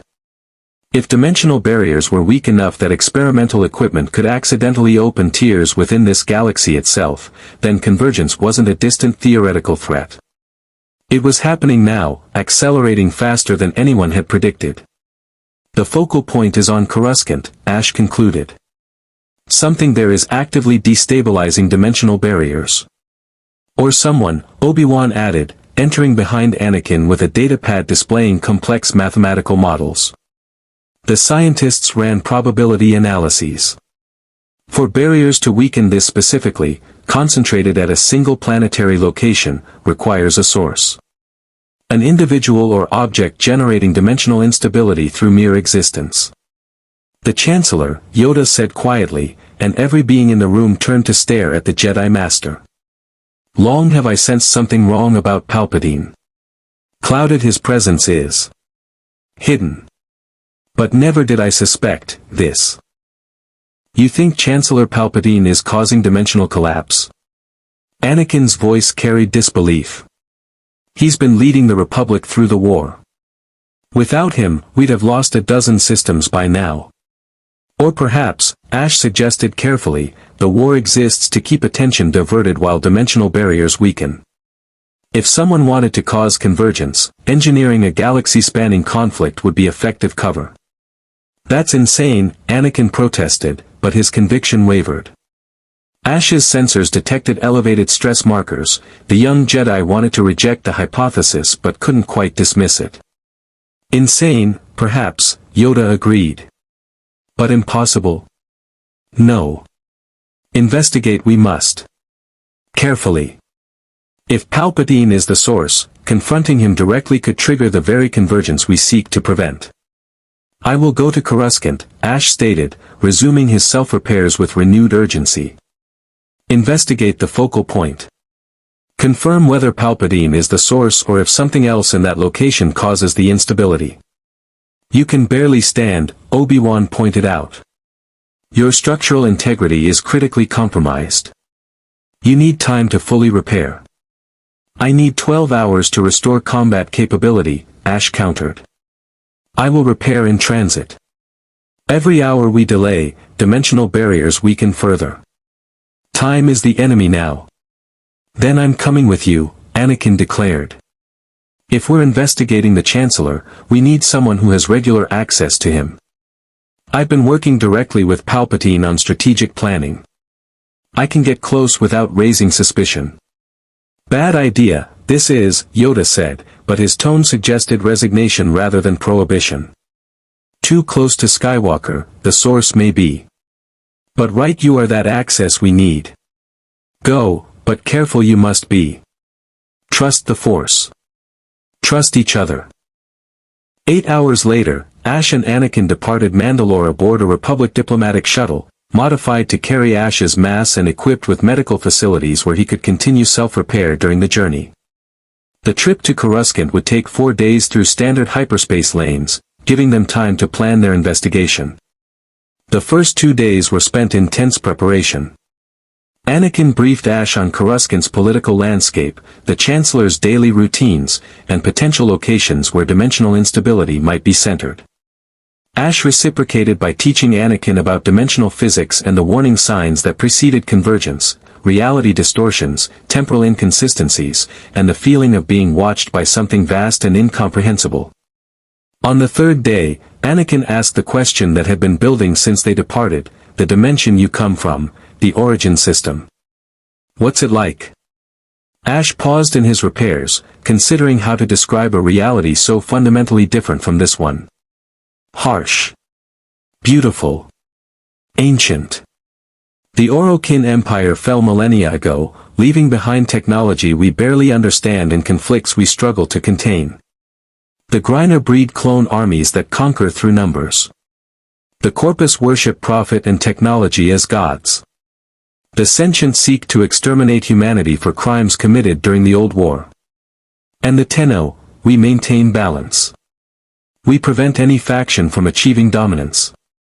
We protect civilians caught between powers they cannot resist. Sounds exhausting, Anakin observed. Fighting constantly just to maintain status quo, never achieving victory or peace. Victory and peace are illusions, Ash replied. There is only the struggle, and the choice of what to fight for. The Tenno chose to fight for balance. For the principle that power should protect rather than dominate. It is not peaceful. But it is purposeful. The Jedi say attachment leads to suffering, Anakin said quietly. That we should let go of everything we fear to lose.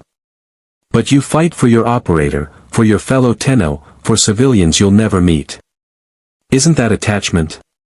Perhaps, Ash acknowledged. But without attachment, what remains? Pure logic suggests self-preservation above all else. Attachment, loyalty, duty, compassion, these create purpose beyond mere survival. The operator taught me that a weapon that fights only for itself is not a warrior. It is simply a predator. Anakin absorbed this in silence, clearly wrestling with his own attachments and the Jedi doctrine that condemned them. Finally, he asked, your operator, do you miss them? The question struck something fundamental in Ash's behavioral matrices. Did he miss the operator? The transference link had always provided guidance, correction, companionship of a sort. Its absence left a void that no amount of independent operation could fill. Yes, Ash admitted. I miss them greatly. Then we'll find a way to send you home, Anakin promised with the certainty of someone who believed willpower could overcome any obstacle. After we stop this convergence. After we save both our realities. I'll help you get back to your operator. Why? Ash asked. My survival is not tactically relevant to your objectives. Because you saved 23 people at the research facility when you could have let them die, Anakin replied. Because you've helped us even though our war isn't yours. Because, he hesitated, then continued, because I understand what it's like to be separated from someone you care about. And I wouldn't wish that on anyone, even a warframe from another dimension. They emerged from hyperspace above Coruscant on the 4th day to find the planet city looking deceptively normal. Billions of beings went about their lives, unaware that reality itself was unraveling beneath their feet. The Jedi Temple stood proud on its elevated platform, and the Senate building gleamed in artificial sunlight. Everything appeared stable, peaceful, ordered. But Ash's sensors told a different story. Dimensional resonance readings were off the scale, reality here was tissue-thin, barely holding coherence. And the epicenter, the point where dimensional barriers were weakest, radiated from a specific location. The Senate building. Specifically, from the Chancellor's office. "It's Palpatine," Ash transmitted to Anakin through secure comms. The dimensional instability centers on his exact position. Anakin's distress was palpable even through electronic transmission. "Are you certain? Maybe there's something in that location, some ancient artifact or..." "The instability moves with him," Ash confirmed, tracking multiple data points as their shuttle descended. "When he travels, the focal point travels. He is the source. Whether he knows it or not, Chancellor Palpatine is causing dimensional convergence." They landed at a private platform and proceeded to the Senate building under diplomatic credentials. Security was tight but expected. The Clone Wars had made paranoia standard operating procedure. What wasn't expected was the way reality seemed to warp subtly as they approached Palpatine's office. Ash's sensors detected temporal inconsistencies, moments where causality bent in ways that shouldn't occur in stable spacetime. Anakin felt it through the Force, his expression growing increasingly troubled. "Something's wrong," Anakin murmured. "The Force feels twisted here. Like it's being pulled in directions that don't exist." "Dimensional stress," Ash explained. "Reality's framework cannot sustain the pressure. If this continues, convergence will occur within weeks, not months." They were granted audience with the Chancellor within minutes. Palpatine's door was always open for his favorite Jedi, Anakin Skywalker. The office was elegant, refined, walls lined with art from dozens of worlds. And sitting behind a desk of polished Marnak wood was a grandfatherly figure whose smile seemed genuinely pleased to see them. "Anakin, my boy. And you've brought the fascinating Warframe I've heard so much about. Please, sit. Tell me what brings you to my office with such urgency." Ash's threat assessment protocols were screaming. Palpatine registered as simultaneously harmless and infinitely dangerous, a predator so perfectly camouflaged that detection was nearly impossible. And the dimensional instability surrounding him was intense enough that Ash could see reality flickering at the edges, multiple timelines trying to exist simultaneously. "Chancellor," Anakin began carefully, "we've discovered something troubling. Dimensional barriers across the galaxy are weakening. If the degradation continues, multiple realities could collapse into each other, destroying everything." "How terrible," Palpatine said with apparently genuine concern. "Do we know what's causing this phenomenon?" "We're investigating several possibilities," Ash replied, his vocabulary neutral. But his sensors were conducting deep scans, analyzing Palpatine's energy signature at every wavelength. What he found made his combat protocols activate involuntarily. Palpatine wasn't just near-dimensional instability. He was generating it.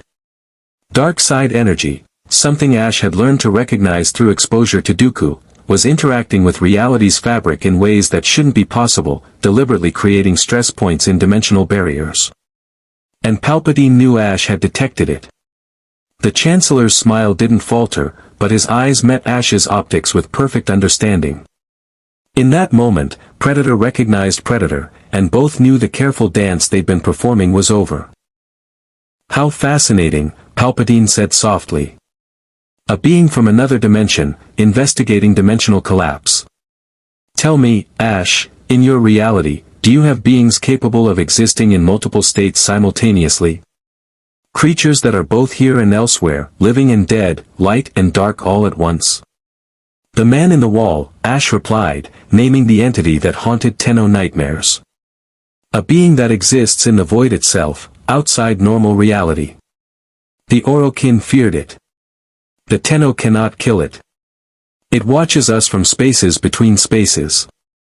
"How wonderful," Palpatine breathed, and for a moment his facade slipped. Something ancient and hungry looked out through elderly eyes. Perhaps our realities have more in common than anyone suspected. Anakin looked between them, confusion evident. What are you two talking about? Before either could answer, reality shattered. The dimensional barriers Palpatine had been deliberately weakening finally collapsed. The office, the Senate building, all of Coruscant seemed to fragment into infinite overlapping versions, past, present, and future existing simultaneously.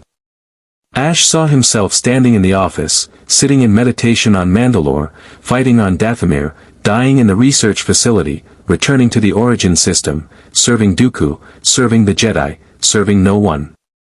And through it all, Palpatine stood unchanged, anchored in reality through sheer force of will and dark side power.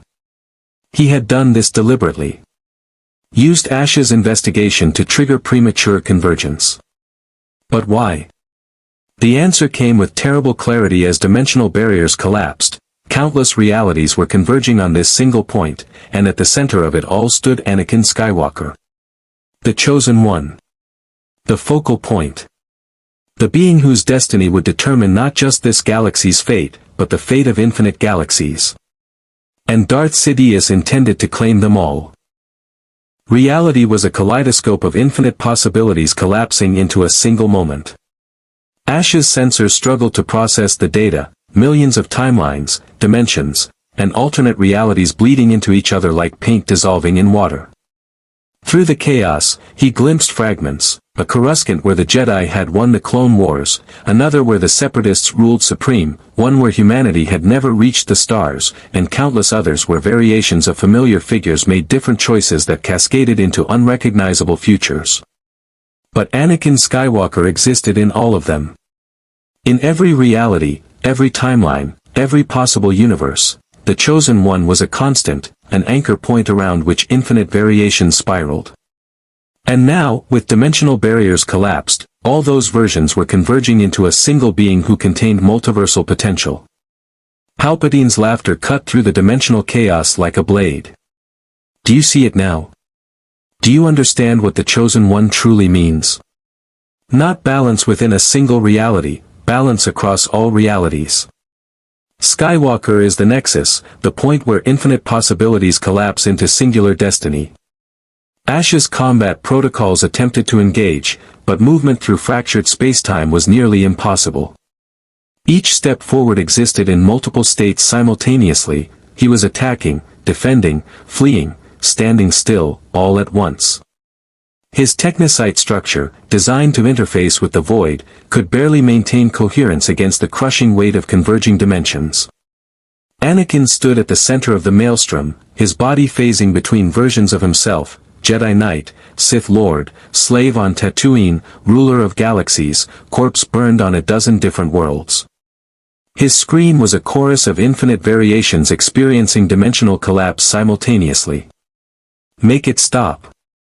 Every version of Anakin's voice overlapped, creating harmonics that hurt to hear. I can end this, Palpatine offered, his form stable and singular despite the chaos. The dark side surrounded him like armor, anchoring his existence through sheer malevolent will. I can help you choose which version of yourself becomes real.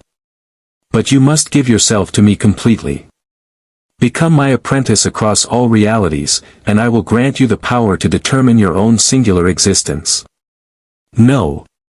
Ash forced the word through malfunctioning vocabulators, using every processor to maintain cohesion. The operator's final message echoed through his behavioral matrices: find the focal point. Protect the balance. Whatever it takes. He activated Blade Storm, not as an attack, but as a stabilization technique. Teleporting through the fractured spacetime, Ash placed himself between dimensional fragments, using his void-touched nature as an anchor point separate from the converging realities. He existed outside the Force, outside this galaxy's natural laws, which meant he could potentially serve as a buffer between collapsing dimensions. The strain was immediate and catastrophic. Ash's structural integrity plummeted as he absorbed dimensional stress that would have annihilated organic matter instantly. Warning indicators cascaded across his HUD faster than he could process them. But he held position, using his own existence as a barrier to slow the convergence crushing Anakin. Interesting, Palpatine observed, genuine curiosity coloring his malice. The Warframe sacrifices itself to protect Skywalker. But you cannot maintain this forever. Your structure is already failing. When you collapse, the convergence will resume with doubled intensity. You delay the inevitable while hastening your own destruction. He was right. Ash's calculations showed complete structural failure within 43 seconds. But 43 seconds might be enough for Anakin to stabilize, to reject Palpatine's offer, to choose his own path through the chaos. Anakin, Ash transmitted through fragmenting systems, you are more than destiny. More than prophecy. You choose what you become.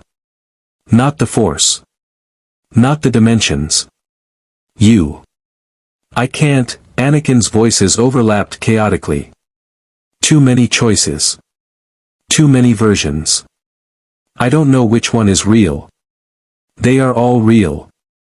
Ash countered, his frame sparking as dimensional forces tore at his structure. But you must choose which becomes primary. Find the version of yourself worth fighting for. The one who protects rather than dominates. The one the operator would respect. The mention of the operator triggered something in Ash's deepest behavioral matrices, memories the transference link had imprinted across centuries of partnership. The operator had faced impossible choices during the Zariman incident. Had been forced to choose survival when ethics demanded death. Had emerged from the void forever changed but still fundamentally themselves because they chose who they would become in that transformation. You survived the void. Ash shouted, channeling every remaining power reserve into maintaining his dimensional buffer. In my reality, you traveled between worlds and emerged with your identity intact. You can survive this. Choose. Anakin's fragmented forms began to coalesce. Not through Palpatine's dark side manipulation, but through internal will, the same stubborn determination that had freed him from slavery, that had driven him to impossible victories, that made him beloved by the clones he commanded. The infinite versions began merging, drawn together by singular purpose: save Padme. Protect his friends. Stop those who would harm innocents. The convergence didn't stop, but it changed. Instead of Palpatine controlling which version of Anakin became real, the Chosen One was selecting his own primary timeline through sheer force of identity. And as he stabilized, his Force presence expanded, not dark, not light, but something that transcended both. Something that acknowledged the existence of infinite possibilities while choosing to be singular. No. Palpatine's composure cracked for the first time. You cannot reject destiny. You are the convergence. I shaped this war, manipulated this entire galaxy to bring you to this moment. You are mine. I am mine. Anakin's voice unified, singular now, and he turned to face Palpatine with eyes that had seen infinite versions of himself fall to darkness. I've seen what I become if I follow you. Across 1,000 realities, I become a monster. I lose everything I care about. I destroy the galaxy trying to save it. I refuse that future. Reality snapped back into singular focus with a violence that shattered windows throughout the Senate building.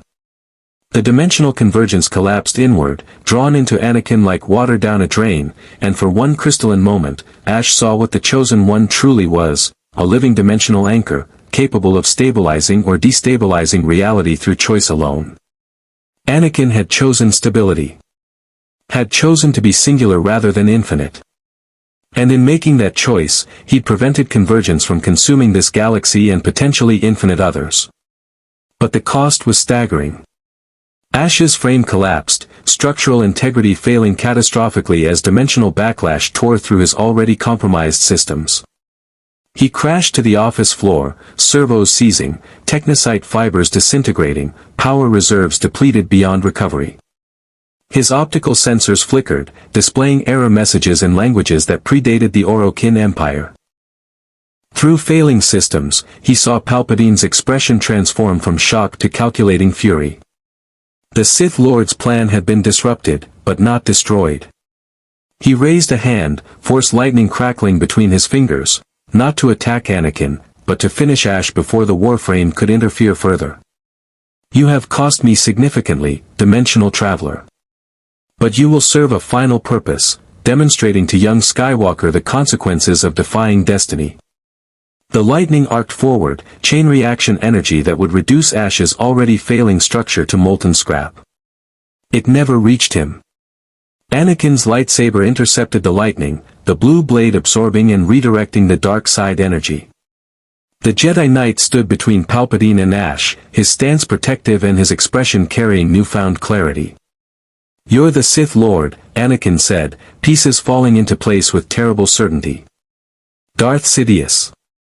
You've been playing both sides all along. The war, the Republic, the Separatists, all of it orchestrated to bring me to this moment." "Very good," Palpatine acknowledged, dropping his grandfatherly facade entirely. The thing that stood before them now was ancient, patient, and utterly malevolent. "I have spent decades preparing you, shaping you, ensuring you would become the focal point Convergence required. You have defied that plan admirably. But understand, this changes nothing. The Republic is already mine. The clones obey my command. The Jedi are scattered across the galaxy, fighting my war. Even with your newfound awareness, you cannot stop what I have set in motion." "Maybe not alone," Anakin admitted. His comlink was already active, transmitting to the Jedi Temple. "But I'm not alone. Master Windu, Master Yoda, this is Anakin Skywalker. The Sith Lord we've been searching for is Chancellor Palpatine. I have proof. Send everyone. Send the entire council." Palpatine's smile never wavered. "They will be too late. Order 66 activates with a single command. Every Jedi in the galaxy, betrayed by the clones they trust. Including those rushing to this very building as we speak. Then we hold until they arrive," Anakin said, his blade steady. But Ash's failing sensors detected movement throughout the Senate building. Clone troopers, their behavior suddenly mechanical and precise, moving into position with weapons raised. The inhibitor chips Palpatine had secretly implanted in every clone, the safeguard he'd built into the Republic's army, were activating. Order 66 had begun. Through the building's windows, Ash saw the horror unfolding across Coruscant. Jedi Temple guards fell as clone troopers opened fire without warning. Padawans were cut down in the meditation gardens. Knights were surrounded and executed in the streets. And throughout the galaxy, on 1,000 battlefields, Jedi generals were being murdered by the soldiers they'd fought beside for years. "No," Anakin whispered, feeling each death through the Force like physical blows. "No, no, no." "Yes," Palpatine hissed, his power expanding to fill the room like a living thing. "This is the price of your defiance, young Skywalker. Every Jedi death is on your hands. You could have prevented this by accepting your destiny. Instead, you've doomed your entire order." Rage flickered across Anakin's face, the dark side calling to him with promises of power enough to stop the slaughter. But then his eyes fell on Ash, collapsed and dying, who had sacrificed everything to give Anakin the choice Palpatine had tried to deny. "The Warframe taught me something," Anakin said, his voice hardening with resolve. "Power that serves only itself is just destruction. I have power. I choose what I serve." He reached out through the Force, not with aggression or fear, but with desperate hope, and broadcast a single command to every clone trooper within range: stop. The Force couldn't override inhibitor chips directly. But it could create moments of hesitation, split seconds of doubt that allowed the clones' natural personalities to fight against programming. Throughout the Senate building, troopers paused mid-execution, confusion breaking through conditioning. It wasn't enough to stop Order 66 galaxy-wide. But it was enough to save the Jedi converging on the Senate building.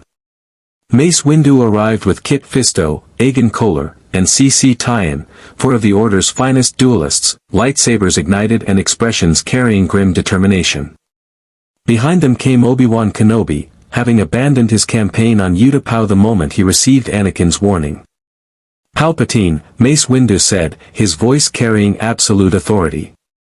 You are under arrest for treason against the Republic and crimes against the Jedi Order. Arrest? Palpatine laughed, a sound like breaking glass. I am the Republic. I am the culmination of 1,000 years of Sith planning. And you, all of you, are already dead. You simply haven't accepted it yet. He moved. Ash's failing sensors barely tracked the attack, pure dark side energy given physical form, a whirlwind of crimson lightsaber strikes that seemed to exist in multiple places simultaneously. Agen Kolar fell in the first second, overwhelmed by speed no organic being should possess. CC Tyan followed moments later, his defense simply bypassed by techniques that defied conventional dueling forms. Kit Fisto lasted longer, his natural agility allowing him to evade what he couldn't block. But Palpatine's assault was relentless, and eventually, inevitably, the Nautolan Jedi's defenses crumbled. He died with Palpatine's blade through his chest, surprise frozen on his face. Only Mace Windu matched the Sith Lord strike for strike, his Vapad style turning Palpatine's aggression back against him. The two masters dueled with a ferocity that shattered furniture and cracked walls, their conflict transcending mere physical combat to become a battle of philosophical absolutes. Anakin and Obi-Wan moved to assist, but Palpatine's command of the dark side kept them at bay, force lightning, telekinetic barriers, and reality warping techniques that shouldn't exist within the Jedi's understanding of the Force. He's too strong. Obi-Wan shouted, barely deflecting a lightning strike that would have killed him instantly. Ash's processors were shutting down in sequence, conserving power for final moments of consciousness. But through the encroaching darkness, he saw something that organic eyes couldn't detect, dimensional fractures opening and closing around Palpatine with each Force technique. The Sith Lord wasn't just using the dark side, he was manipulating the same dimensional weaknesses that had nearly caused convergence, drawing power from spaces between realities. That was how he'd maintained stability during the collapse. How he'd survived unchanged while reality fragmented.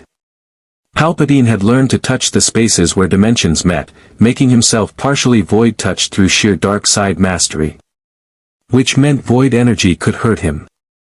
Ash had perhaps 30 seconds of function remaining. 30 seconds to make a final contribution. The operator's voice, preserved in behavioral matrices even after transference failed, whispered through his failing systems, a warrior's last duty is ensuring the mission succeeds, even if they cannot see its completion. He activated his final reserves, channeling every remaining ounce of void energy into one last technique. Not Blade Storm. Not teleportation. But something the Tenno reserved for enemies who threatened existence itself. Void Tear. Reality opened like a wound. A dimensional rift, controlled and directed, erupted directly beneath Palpatine's feet. It wasn't a gateway to another dimension, it was an exposure to the raw void itself, the space between spaces where the man in the wall laughed at causality and entropy held no meaning.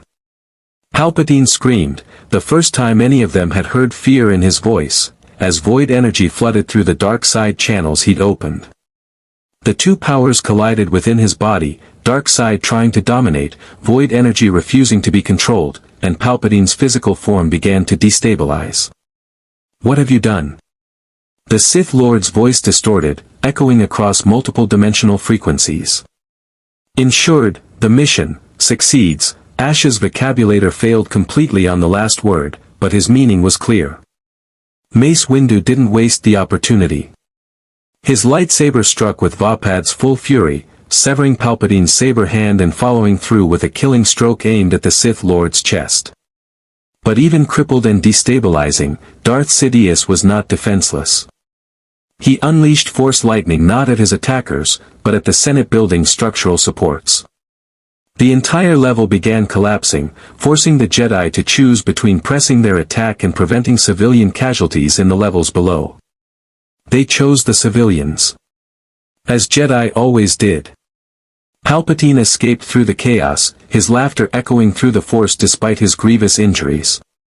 This changes nothing. Order 66 continues. The Jedi will fall. And you, Skywalker, you will see everyone you love die because you defied me. I promise you this. Then he was gone, vanished into Coruscant's lower levels where not even the Force could easily track him. The building shuddered, groaning as support structures failed. Anakin used the Force to hold the ceiling stable while Obi-Wan and Mace Windu evacuated civilians. And Ash, his systems finally failing completely, felt something he'd never experienced before. Peace. The mission was complete. Anakin had rejected darkness.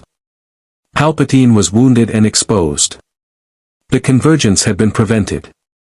The operator would understand. This was an acceptable outcome. His consciousness faded to black, power reserves depleted, structural integrity at zero, all systems offline. The last thing he registered was Anakin's voice, desperate and determined, "Obi-Wan, help me. I'm not letting him die. Not after what he did for us." But whether they succeeded in preserving his function, Ash would never know. For the first time in his existence, the Warframe died. Consciousness returned slowly, in fragments, like puzzle pieces assembling into coherent thought. Systems online. Power reserves, 7%. Structural integrity, 34%. Primary weapons, offline. Defensive systems, minimal. Location, unknown.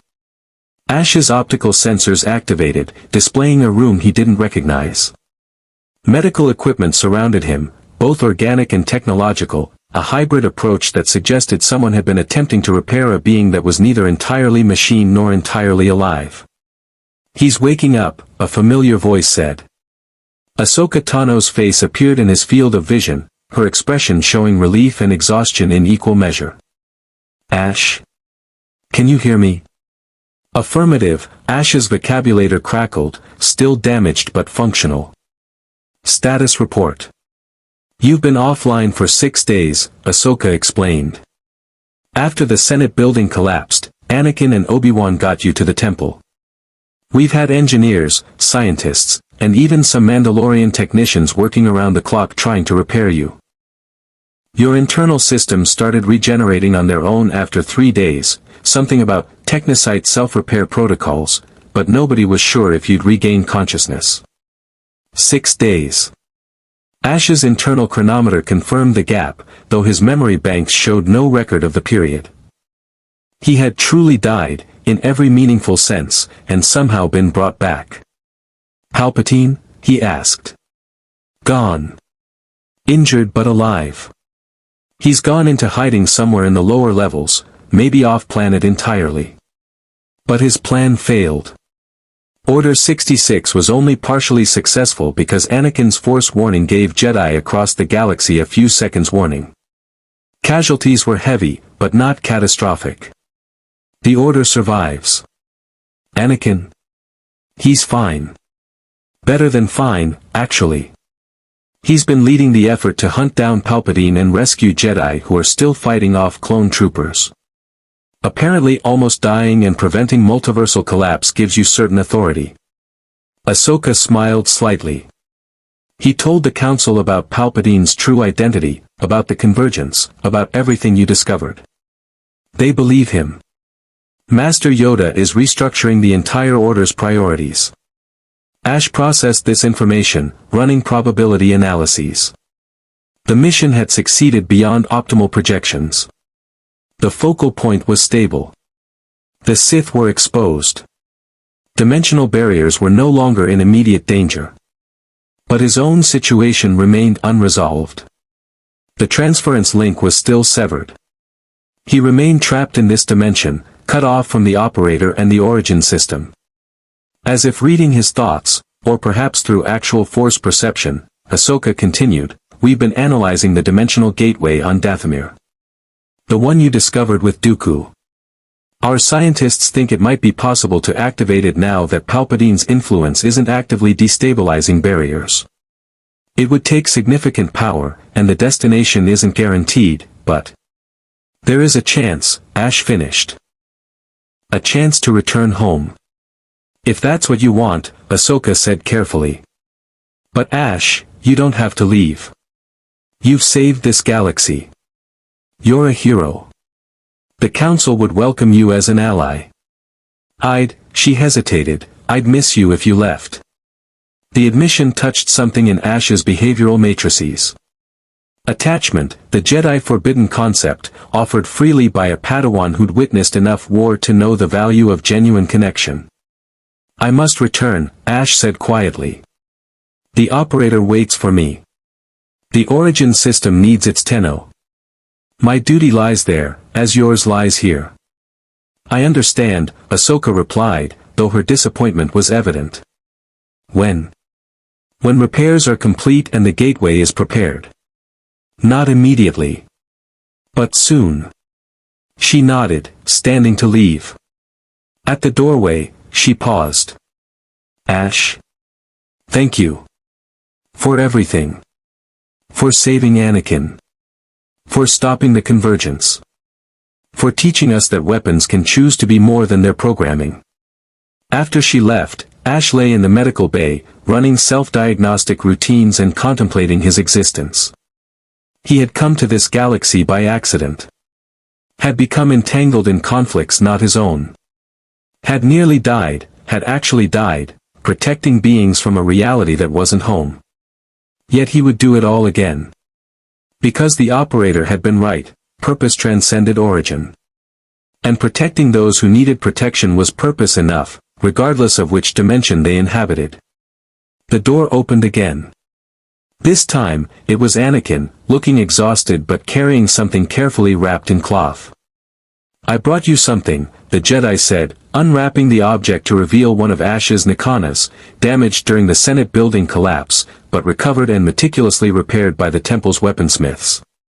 Figured you'd want this back when you're ready to move again. Thank you, Ash said, accepting the blade carefully.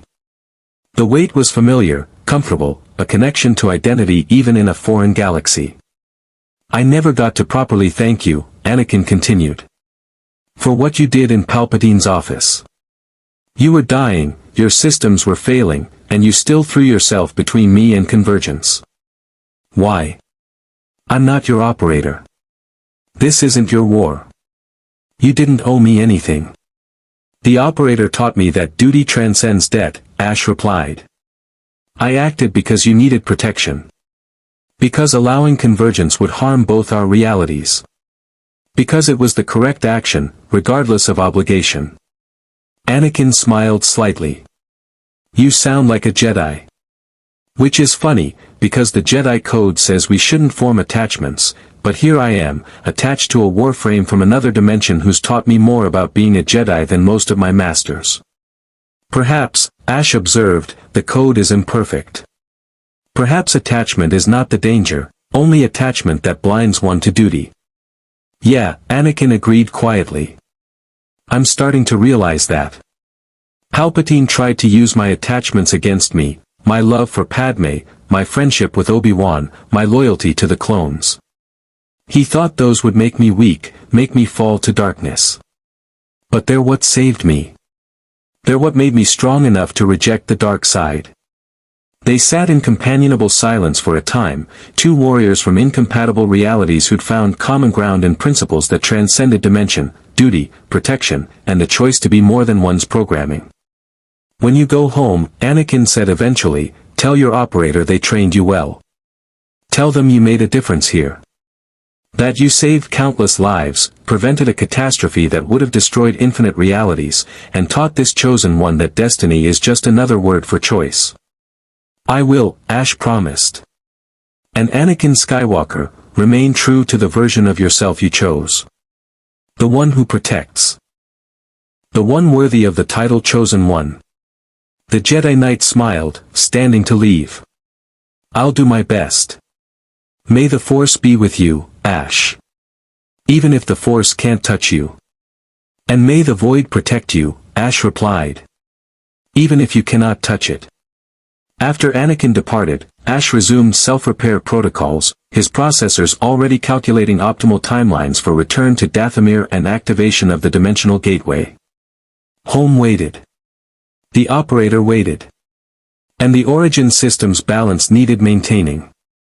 But for now, in this quiet moment between crises, Ash allowed himself something the Tenno rarely experienced: satisfaction. The mission was complete. The galaxy was saved. And when he returned to the operator with tales of this dimension's strange conflicts and stranger allies, perhaps they would understand what he'd learned. That warriors weren't defined by their origin, but by their choices. And that some choices echoed across infinite realities, protecting not just one galaxy, but all possible galaxies. It was enough. It would always be enough. 2 weeks of recovery and preparation had transformed the Jedi Temple into something resembling a war room crossed with a research facility. Engineers from Mandalore, Republic scientists, Jedi scholars, and even a handful of former Separatist technicians who defected after Palpatine's exposure worked in unprecedented collaboration. Their singular goal: activate the dimensional gateway on Dathomir safely and send Ash home. The Warframe stood in one of the temple's meditation chambers, observing Coruscant's skyline through floor-to-ceiling windows. His repairs were complete, structural integrity restored to 97%, all weapons systems operational, and his technocyte regeneration had actually improved his combat efficiency beyond pre-damage baselines. The Orokin had designed Warframes to adapt through trauma, and Ash had certainly experienced enough trauma in this dimension. What hadn't been restored was the transference link. Despite all attempts, despite jury-rigged dimensional resonance amplifiers and void energy conduits, the connection to his operator remained severed. When he returned home, if he returned home, it would be as an autonomous entity rather than a guided weapon. The implications troubled his behavioral matrices in ways he couldn't fully articulate. Worried about going back different than you left? Master Yoda's voice came from behind him, the ancient Jedi somehow having approached without triggering Ash's proximity sensors. A deliberate demonstration, Ash suspected, of the Force's capabilities even against void-touch technology. The operator expected a tool that would return for maintenance and reassignment, Ash replied. Instead, they will receive a weapon that has learned to operate without guidance. The change may prove problematic. Yoda hummed thoughtfully, his ears twitching. Changed, both of you have. Grown separately, you did. But growth is not betrayal. Different does not mean diminished. Understand this, your operator will. Or teach them to understand, you must. The Tenno are not known for patience with variance, Ash observed. Neither were the Jedi, once, Yoda admitted. Rigid we became. Dogmatic. Attached to non-attachment, ironically enough. Then you arrived, a being that should not exist by our understanding, following principles similar to ours but derived from completely different philosophy. Made us question our certainty, you did. Made us better, perhaps. He moved to stand beside Ash, both of them gazing out at the city.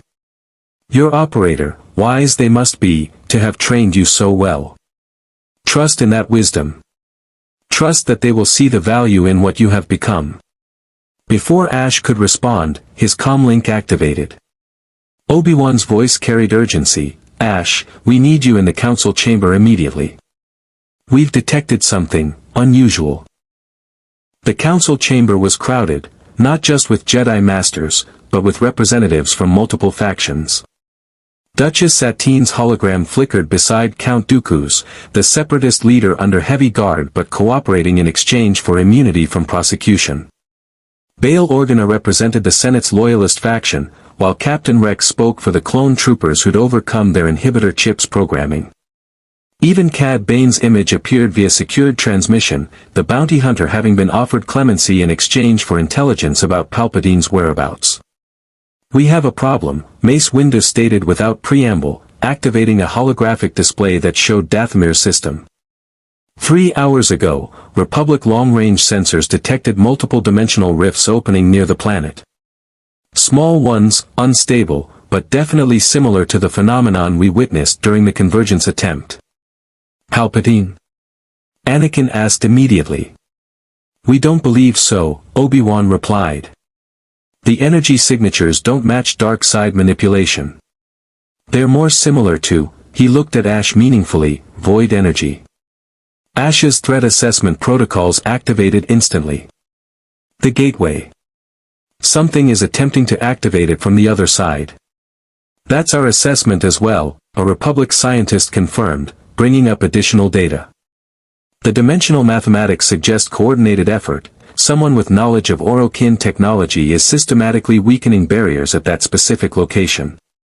If this continues, they'll create a stable bridge within 48 hours. Could be your people, Captain Rex suggested.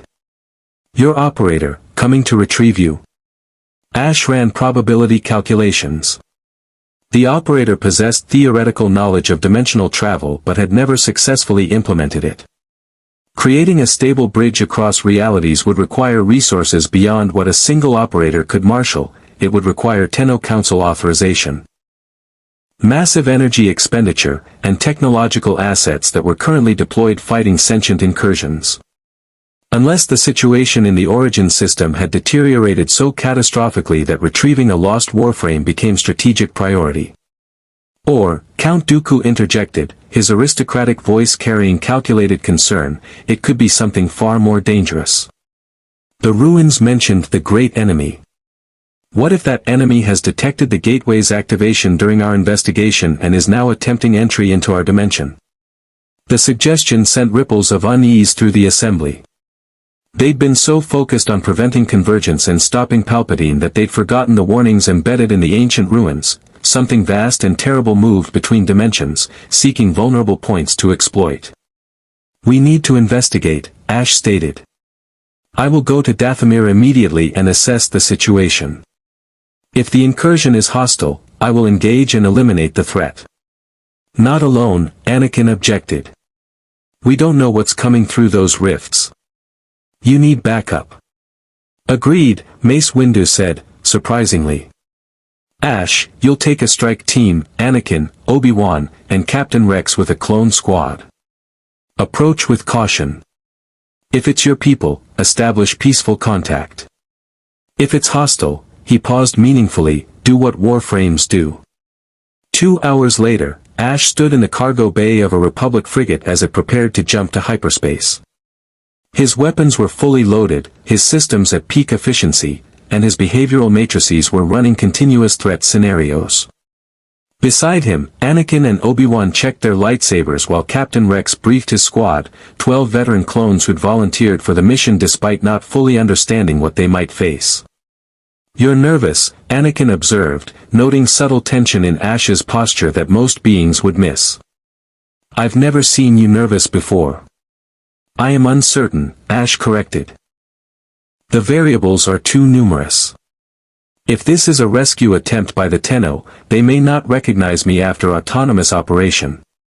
If it is a hostile incursion, I may be forced to fight beings from my own reality. If it is the great enemy, he paused, then we may all be insufficient. Then we'll be insufficient together, Obi-Wan said with the dry humor that had sustained him through countless battles. I find that being outmatched is often the beginning of creative problem solving. The jump to hyperspace was smooth, giving them 4 hours to prepare. Ash spent the time reviewing everything he knew about potential threats from the Origin system. The sentients were the obvious concern, adaptive machines that evolved to counter any weapon used against them, driven by ancient hatred of the Orokin and by extension, the Tenno. If sentients had detected the dimensional gateway and decided to expand their war to new realities, this galaxy was woefully unprepared. But there were other possibilities. Corrupted Vor, an enemy who'd achieved a state of quantum immortality through void accident, existed partially outside normal spacetime. The infested hive mind occasionally demonstrated unsettling awareness of dimensional boundaries. And then there was the man in the wall, the entity that had touched the operator during the Zeriman incident, whose true nature and intentions remained unknowable. What are you most afraid of? Anakin asked during the final hour of transit. The young Jedi had been meditating but had opened his eyes with the perceptiveness that made him dangerous in combat. I can feel it through the Force, or maybe around it, since the Force can't touch you directly. But there's something specific you're dreading. Ash was silent for a long moment before answering. That I will return home and find I no longer belong there. That autonomous operation has changed me too fundamentally. That the operator will see me as compromised, corrupted, no longer reliable. He paused. That I will have to choose between two realities, and there is no correct choice. Yeah, Anakin said quietly. I understand that fear better than you might think. They emerged from hyperspace to find Dathomir's system transformed. Where there had been empty space around the planet, now dozens of dimensional rifts pulsed like wounds in reality. Through them, Ash's sensors detected energy signatures that made his combat protocols scream warnings, sentient quantum communication patterns, Griner weapons discharge, corpus shield harmonics, and beneath it all, the distinctive distortion of active void energy. The origin system was coming through. Contact, Rex reported from the bridge. Multiple vessels emerging from the largest rift. Configuration unknown, not matching any database entries. On the view screens, ships began materializing that were simultaneously familiar and alien to Ash. Tenno railjacks, heavily armed spacecraft designed for deep space combat, but modified with technology he didn't recognize. Their hulls were scarred from recent battle, and their energy signatures suggested they'd been fighting continuously for an extended period. Hail them, Ash commanded. The transmission that answered made his processors freeze. It was the operator's voice, but changed, harder, more weathered, carrying trauma that hadn't existed when Transference had severed.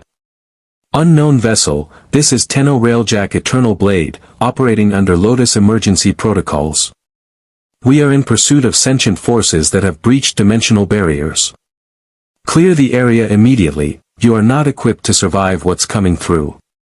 Operator, Ash transmitted, his vocabulator carrying something that might have been emotion if warframes were capable of such things. This is Ash. I am here. I survived. Silence on the channel. Then, Ash. That's impossible. The dimensional breach was catastrophic. We lost your signal 3 weeks ago. The Lotus declared you Kia and reassigned your arsenal. How? Later, Ash interrupted, his sensors detecting new contacts emerging from the rifts. You mentioned sentient forces. They're right behind us, the operator confirmed, their voice tight with stress. During your absence, the sentients launched a coordinated assault on the origin system. They discovered ancient Orokin dimensional technology, similar to what you encountered, and have been using it to flee to alternate realities. We've been hunting them through dimensional space for 2 weeks. This gateway is their latest escape route.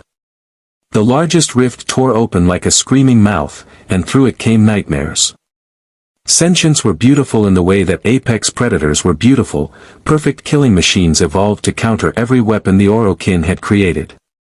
Their bodies were composed of adaptive polymers that shifted configuration in response to damage, learning from every attack and evolving immunities in real time. They ranged from human-sized hunters to building-sized capital ships, all connected through quantum entanglement that made them function as a single distributed intelligence. And they were pouring through the dimensional rift in numbers that suggested desperation rather than calculated invasion. All ships, battle stations. Captain Rex commanded, and the Republic frigate's weapons came online. Clone troopers manned turbolasers while Jedi prepared to repel boarders. But Ash knew with terrible certainty that conventional weapons would be useless. Sentients adapted too quickly. The first turbolaser strike might damage them. The second would be less effective. By the third, they'd be immune. Operator, Ash transmitted urgently, what are they fleeing from? Sentients don't run, they adapt and overwhelm. We don't know, the operator admitted, and Ash detected fear in their voice, genuine terror from someone who'd survived the Zariman incident and the Old War. They started retreating 3 days ago. Something in the origin system terrified them enough to abandon their assault and flee to dimensional space. We thought we were hunting them. But I think they're refugees. The implication detonated through Ash's processors like a bomb. If sentients, beings that had nearly destroyed the Orokin Empire, were fleeing in terror, then what they were running from was worse. Exponentially worse. The answer emerged through the largest rift as a presence that made reality itself recoil in horror. It had no single form, it was geometry that shouldn't exist, colors that had no names, movements that occurred in dimensions organic minds couldn't perceive. But Ash recognized it instantly from the nightmares every operator experienced after their Zariman incident. The man in the wall. Wally. The entity that existed in the void itself, that had touched the operators when they traveled through that space between spaces, that had given them their power and forever marked them as its own. And it was angry. "Oh no," the operator whispered through the transmission. "Ash, listen carefully. During the sentient assault, they damaged something, a containment facility on Lua where the Orokin had imprisoned something. We didn't know what it was. The records were corrupted, classified beyond even Lotus access. But when the containment failed, it woke up. And it's been hunting sentience ever since. It's the great enemy," Ash finished, understanding cascading through his systems. The threat the ancient Orokin warnings mentioned. The reason they built dimensional gateways and seeded technology across realities. They were preparing for this. The man in the wall's voice echoed across multiple dimensions simultaneously, speaking directly into the minds of everyone present. Jedi, clones, Tenno, and sentients alike. Rap. Tap. Tap. Did you think you could break my cage and not face consequences? Did you think dimensional barriers would protect you from me? How adorably naive. I am the void. I am the space between spaces. And you have invited me into a new reality to play with. It reached through the rift with appendages that existed in 6 dimensions at once, seizing sentient vessels and crushing them like insects. The adaptive machines tried to evolve defenses, tried to find weaknesses to exploit. But the man in the wall existed outside the rules they could adapt to. It was chaos given form, entropy personified, and it was making a point through overwhelming violence. Nothing escaped the void. Not even to other realities. All ships, retreat. Anakin commanded, recognizing a threat beyond anything the Force could handle. Fall back to the hyperlimit. But the man in the wall's attention fixed on Ash, or more specifically, on the void energy that marked him as operator touched even though transference had severed. "And you," it whispered with terrible intimacy. "My wayward little warrior. You traveled so far from home, made new friends, played hero in a galaxy that doesn't understand what you are. But you're mine, Ash. You were always mine. The operator borrowed you, but I let them. Because it amused me. Because I wanted to see what would happen. I am Tenno," Ash stated, his weapons armed and targeting systems locked despite knowing how futile resistance would be. "I serve the balance. I reject your claim. Do you?" The man in the wall's laughter was the sound of reality fracturing. "Then prove it. Fight me. Protect these new friends of yours. Show me that your choices matter, that free will exists, that you're more than a weapon I allow to think it has purpose." It attacked. Not with conventional weapons or energy blasts, but with conceptual violence, reality itself weaponized. Space folded inward. Time ran backwards and forwards simultaneously. Cause and effect separated, then recombined in wrong orders.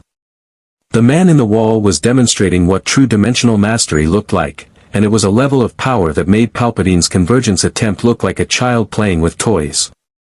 Ash teleported, using void energy to slip between dimensional fractures, appearing behind the entity and striking with both Nikanas enhanced by every weapon system he possessed. The blades connected, cutting through impossible geometry, and for one moment, he felt resistance, actual, tangible flesh beneath reality's skin. The man in the wall laughed with delight. "Yes. That's it. Fight. Struggle. Prove that choice matters. Because if you can't," it seized Ash with those multidimensional appendages, lifting him like a puppet, "then I'll simply take you home, seal these dimensional barriers permanently, and let this galaxy's cute little war resolve itself without interference." Your operator misses you, after all. Wouldn't want to keep them waiting. Through fragmenting sensors, Ash saw the operator's railjack moving into position, weapons charged. Saw Anakin igniting his lightsaber despite the impossibility of fighting something that existed outside the Force. Saw Obi-Wan coordinating with Rex to evacuate civilian vessels. Saw all the beings across two realities preparing to fight an enemy they couldn't possibly defeat.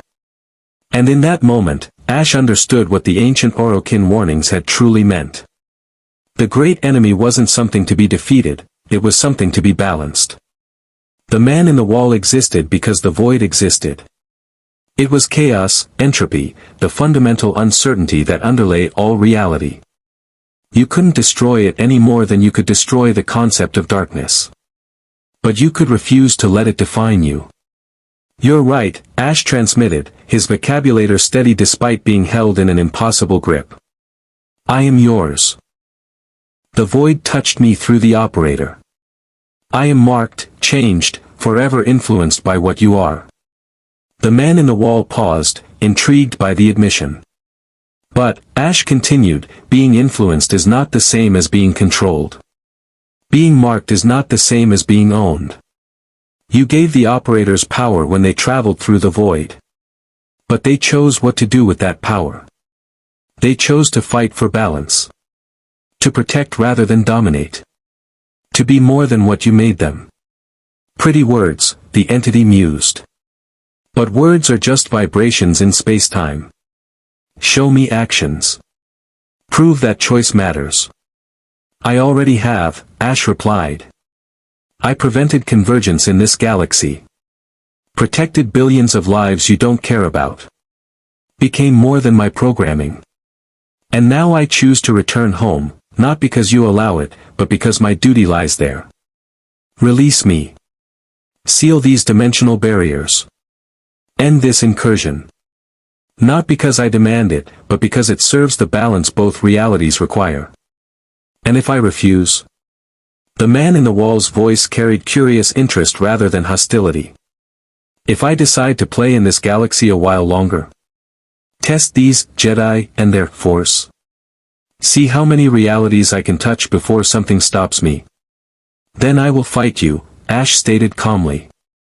And I will lose. But I will fight anyway. Because that is what warriors do. We stand between the innocent and those who would harm them. Even when victory is impossible. Even when the enemy is fundamental chaos itself. We stand. We fight. We choose to matter. Silence filled dimensional space. The man in the wall held Ash suspended between realities, its incomprehensible consciousness processing the Warframe's words. Then it laughed, not mockingly, but with genuine amusement that might have been respect if such beings felt respect. You know what? I like you. You're more interesting than most of my toys. So I'll make a deal, I'll seal these barriers. Send the sentience back to the origin system. Let you choose where you go, home or here or anywhere else. But in exchange, you remember this moment. Remember that choice is what I gave the operators when they traveled through my domain. And when the day comes that the void calls you again, and it will, eventually, you remember that you chose to answer. Acceptable, Ash agreed. The man in the wall released him gently, almost tenderly, and began retracting through the dimensional rifts. Reality knitted itself back together as the entity withdrew, dimensional barriers strengthening, the wounds in spacetime sealing. The sentients tried to flee in the chaos, but the man in the wall was hurting them like predators hurting prey, driving them back toward the origin system, back to whatever consequences awaited them there. Within minutes, the incursion was over. The rifts closed. Dathomir's system returned to normal spacetime. And Ash floated in the void between ships, his system stabilizing after exposure to conceptual violence that should have destroyed him. The operator's railjack approached carefully, and through its viewports, Ash saw a figure he'd never seen in person, his operator, no longer transmitting through transference but physically present, wearing armor salvaged from countless missions and carrying weapons that told stories of desperate survival. They looked older than Ash remembered. Harder. changed by weeks of fighting without their primary warframe. The airlock cycled, and the operator stood before Ash in the vacuum of space, their suits' shields providing atmosphere, their eyes reflecting something between joy and grief. "You're alive," the operator said simply. "Against all probability, across dimensional barriers, you survived." "I had good training," Ash replied. They moved simultaneously, operator and warframe reuniting after separation that should have been permanent. No transference connected them, no direct mind link allowed perfect synchronization. But the principles remained. The trust endured. And in that moment, Ash understood that coming home different didn't mean coming home wrong. "We need to talk," the operator said. "About everything that happened. About what you learned. About whether transference can be restored, or if we need to develop new ways to work together." "Agreed," Ash said. But first, he turned toward the Republic frigate where Anakin, Obi-Wan, and the others waited. "I made promises. To people who helped me when I was lost. I need to say goodbye properly." The operator smiled, tired, genuine, understanding. "Then we say goodbye properly. Both of us. Together." The Jedi Temple's meditation garden had been rebuilt since Cad Bane's attack. New stone replaced shattered columns, fresh water filled the reflecting pools, and cultivated flora bloomed with resilient determination. It was a testament to the Jedi philosophy: what was broken could be restored, what was destroyed could be reborn, and beauty persisted despite violence. Ash stood at the garden's center with his operator beside him, surrounded by beings from a galaxy not their own who had become something more than tactical assets or mission contacts. The operator wore their armor but had removed their helmet, revealing features marked by stress and determination, a young face that had seen too much, aged by responsibility and loss. Master Yoda approached first, his walking stick tapping against stone with rhythmic precision. "Meet you at last, I do," he said to the operator. "Trained your warframe well, you have. Proud of them, you should be." "I am," the operator replied, their voice carrying conviction. "Ash exceeded every parameter I could have programmed. They became more than I designed them to be." "Became themselves, they did," Yoda corrected gently. "As all beings must, eventually. Return home you will, but changed both of you are. Growth, this is. Not loss." Anakin stepped forward next, his expression carrying complicated emotions. "So this is goodbye," he said to Ash. "After everything we've been through. Feels wrong somehow." "Tactical necessity," Ash replied. "The origin system requires defending. The sentients will not cease their assault simply because we drove them from this dimension. My duty lies there." "I know," Anakin acknowledged. "Doesn't make it easier though." He extended his hand, not in a forced gesture, but in simple human friendship. "Thank you. For saving me from Convergence. For teaching me that destiny is just another word for choice. For proving that warriors can be more than their programming." Ash grasped Anakin's hand with his blade hand, the gesture careful despite the mechanical strength that could have crushed bone.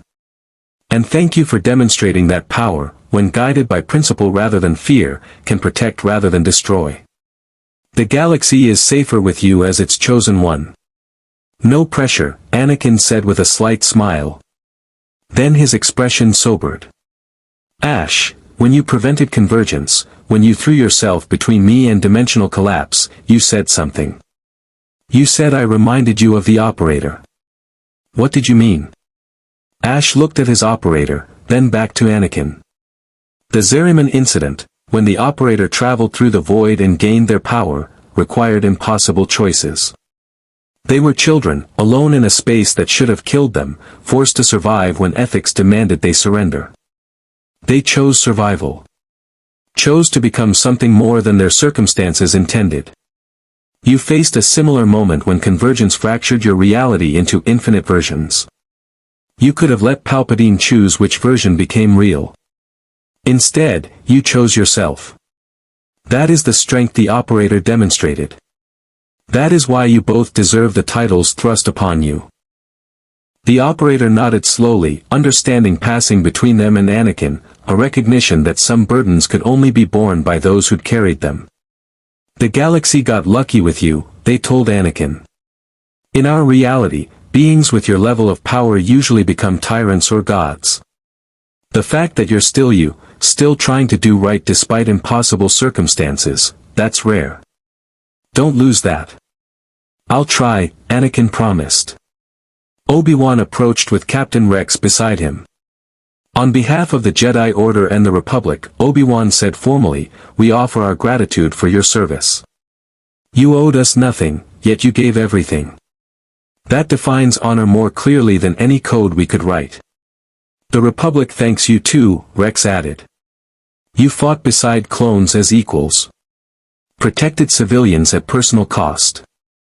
Demonstrated that warriors can choose mercy over efficiency. That means something to us. To all of us. He gestured to the squad of clone troopers standing at attention nearby, their armor polished and bearing new markings, a stylized Warframe silhouette painted in honor of the dimensional warrior who'd saved their general. Ahsoka was last, her eyes bright with tears she was trying to hide. I don't want you to go, she admitted. I know you have to, I know your duty is elsewhere, but you were my friend. Are my friend. And I'm going to miss you. Attachment leads to suffering, Ash quoted quietly, or so the Jedi teach. Yeah, well, maybe the Jedi need to update their teachings, Ahsoka replied, her voice thick with emotion. Because knowing you has made me better. Stronger. More willing to question orders and think for myself. If that's suffering, then I'll take it. The operator stepped forward, surprising everyone by embracing Ahsoka gently. Take care of him, they said softly. Anakin, I mean. He's going to need friends who aren't afraid to tell him when he's wrong. Who love him enough to challenge him. Be that friend. I will, Ahsoka promised. Mace Windu's voice cut through the emotional moment with characteristic directness. Before you depart, there's something the Council wishes to address. He activated a holoprojector, displaying an image of the dimensional gateway on Dathomir. We've analyzed the gateway extensively. With Palpatine's destabilizing influence removed and barriers strengthened, it's actually safer now than when you first discovered it. We propose maintaining it as a controlled access point, sealed and guarded, but available for emergency contact between our realities. You want to keep the door open, the operator summarized. Why? Because isolation breeds ignorance, Obi-Wan replied. We've learned from Ash that our reality is one of many. That threats can emerge from dimensional space. That cooperation across realities may be necessary for mutual survival. Maintaining limited contact seems prudent. Also, Anakin added, because friends shouldn't be permanently separated by dimensional barriers if we can help it. The operator looked at Ash, silent communication passing between them despite the severed transference link. Finally, they nodded. We'll take the proposal to the Lotus and the Tenno Council. But understand, the Origin system is constantly at war. We may not be able to respond to requests for help. And we won't allow this gateway to become a liability that our enemies can exploit. Understood, Mace Windu agreed. We'll assign a permanent guard detail. Jedi and clone troopers who understand the risks and are prepared to seal the gateway permanently if it's ever compromised. Acceptable, Ash confirmed. Then, addressing the assembled beings, this galaxy faces challenges I cannot assist with. Palpatine remains at large. The Clone Wars' consequences will echo for generations. Rebuilding what was destroyed will require dedication I cannot provide. But you have proven you can face these challenges. You survived Convergence. You exposed the Sith. You maintained your principles when expedience would have been easier. Continue this path. Trust each other. And remember that power, guided by compassion, can heal what violence has broken. Wise words, Yoda said. From the Force, they could have come. But wiser still, that from principle they came instead. The Force and the Void, different they are. But in service of balance, aligned they become. The operator checked their chronometer. We need to depart. The Lotus is coordinating a major operation against sentient staging grounds, and she'll need every available warframe. Ash, are you ready? Affirmative, Ash replied. Then, with something that might have been reluctance, I am ready to go home. They walked through the temple together, the operator and the warframe, warrior and guide, partners who'd been separated and found each other across dimensional barriers through persistence and principle. The clones they passed saluted. The Jedi they encountered bowed with respect. And the younglings watched with wide eyes, already turning the warframe into legend, the warrior from another dimension who'd saved their galaxy and taught them that heroes came in unexpected forms. At the temple's landing platform, a hybrid vessel waited. Tenno railjack technology merged with Republic shield generators and Mandalorian armor plating. A gift from the galaxy Ash had protected, ensuring the operator could return safely through dimensional space. Before you go, Anakin said, appearing at the last moment with something wrapped carefully in cloth. I had the temple's weaponsmiths make this. For you. He unwrapped the object to reveal a lightsaber, but modified extensively. The hilt incorporated warframe technology, the crystal chamber was designed to resonate with void energy rather than the Force, and the blade, when Ash activated it, burned with colors that existed between blue and something that had no name in normal space. A dimensional blade, the operator breathed. The Kyber crystal synchronized with void frequency. That shouldn't be possible. The Force finds ways, Anakin explained. The crystal resonated with Ash's presence, adapted to it. The weaponsmith said it was like the crystal chose him. Which is impossible since he's not Force-sensitive, but apparently, the void is close enough. He smiled slightly. Consider it a reminder. That you have allies across dimensional barriers. That choice matters, regardless of what reality you're in. And that warriors, whatever their origin, can always find common ground in principles worth fighting for. Ash accepted the weapon reverently, attaching it to his arsenal alongside his Nikanas. I will carry this with honor. And when I face the sentients in battles to come, I will remember that I fought beside Jedi. That will give me strength. And we'll remember we fought beside a Tenno, Anakin replied. That'll give us perspective. The operator and Ash boarded the railjack, systems coming online with familiar efficiency. Through the viewports, they could see the assembled beings, Jedi Masters and Padawans, clone troopers and Republic officials, allies from a galaxy they'd protected despite it not being home. Operator, Ash said quietly as engines charged, I need to confess something. During my time here, operating autonomously, I made decisions you might not have approved. Allied with questionable factions. Accepted personal risk beyond acceptable parameters. Developed attachments to beings who were tactically irrelevant to my core mission. The operator was silent for a long moment, studying their warframe with eyes that had seen countless battles and impossible choices. Then they smiled, tired, genuine, understanding. Ash, when I sent you on missions, I always trusted you to adapt to circumstances. To make calls I couldn't predict. That's what made you more than just a weapon. You could think, could judge, could choose actions based on principles I'd taught you rather than explicit orders. They placed a hand on Ash's shoulder guard. You didn't fail me. You exceeded every expectation I had. You became exactly what I hoped all warframes could be, warriors with purpose, power with conscience, strength that protects rather than dominates. Even without transference? Ash asked. Even operating independently?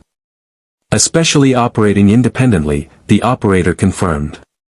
Transference was always meant to be a partnership, not control. You proved you can be trusted with autonomy. That you'll make the right choices even when I'm not there to guide you. That's not failure, Ash. That's graduation. The railjack lifted off, ascending through Coruscant's atmosphere toward the waiting dimensional gateway.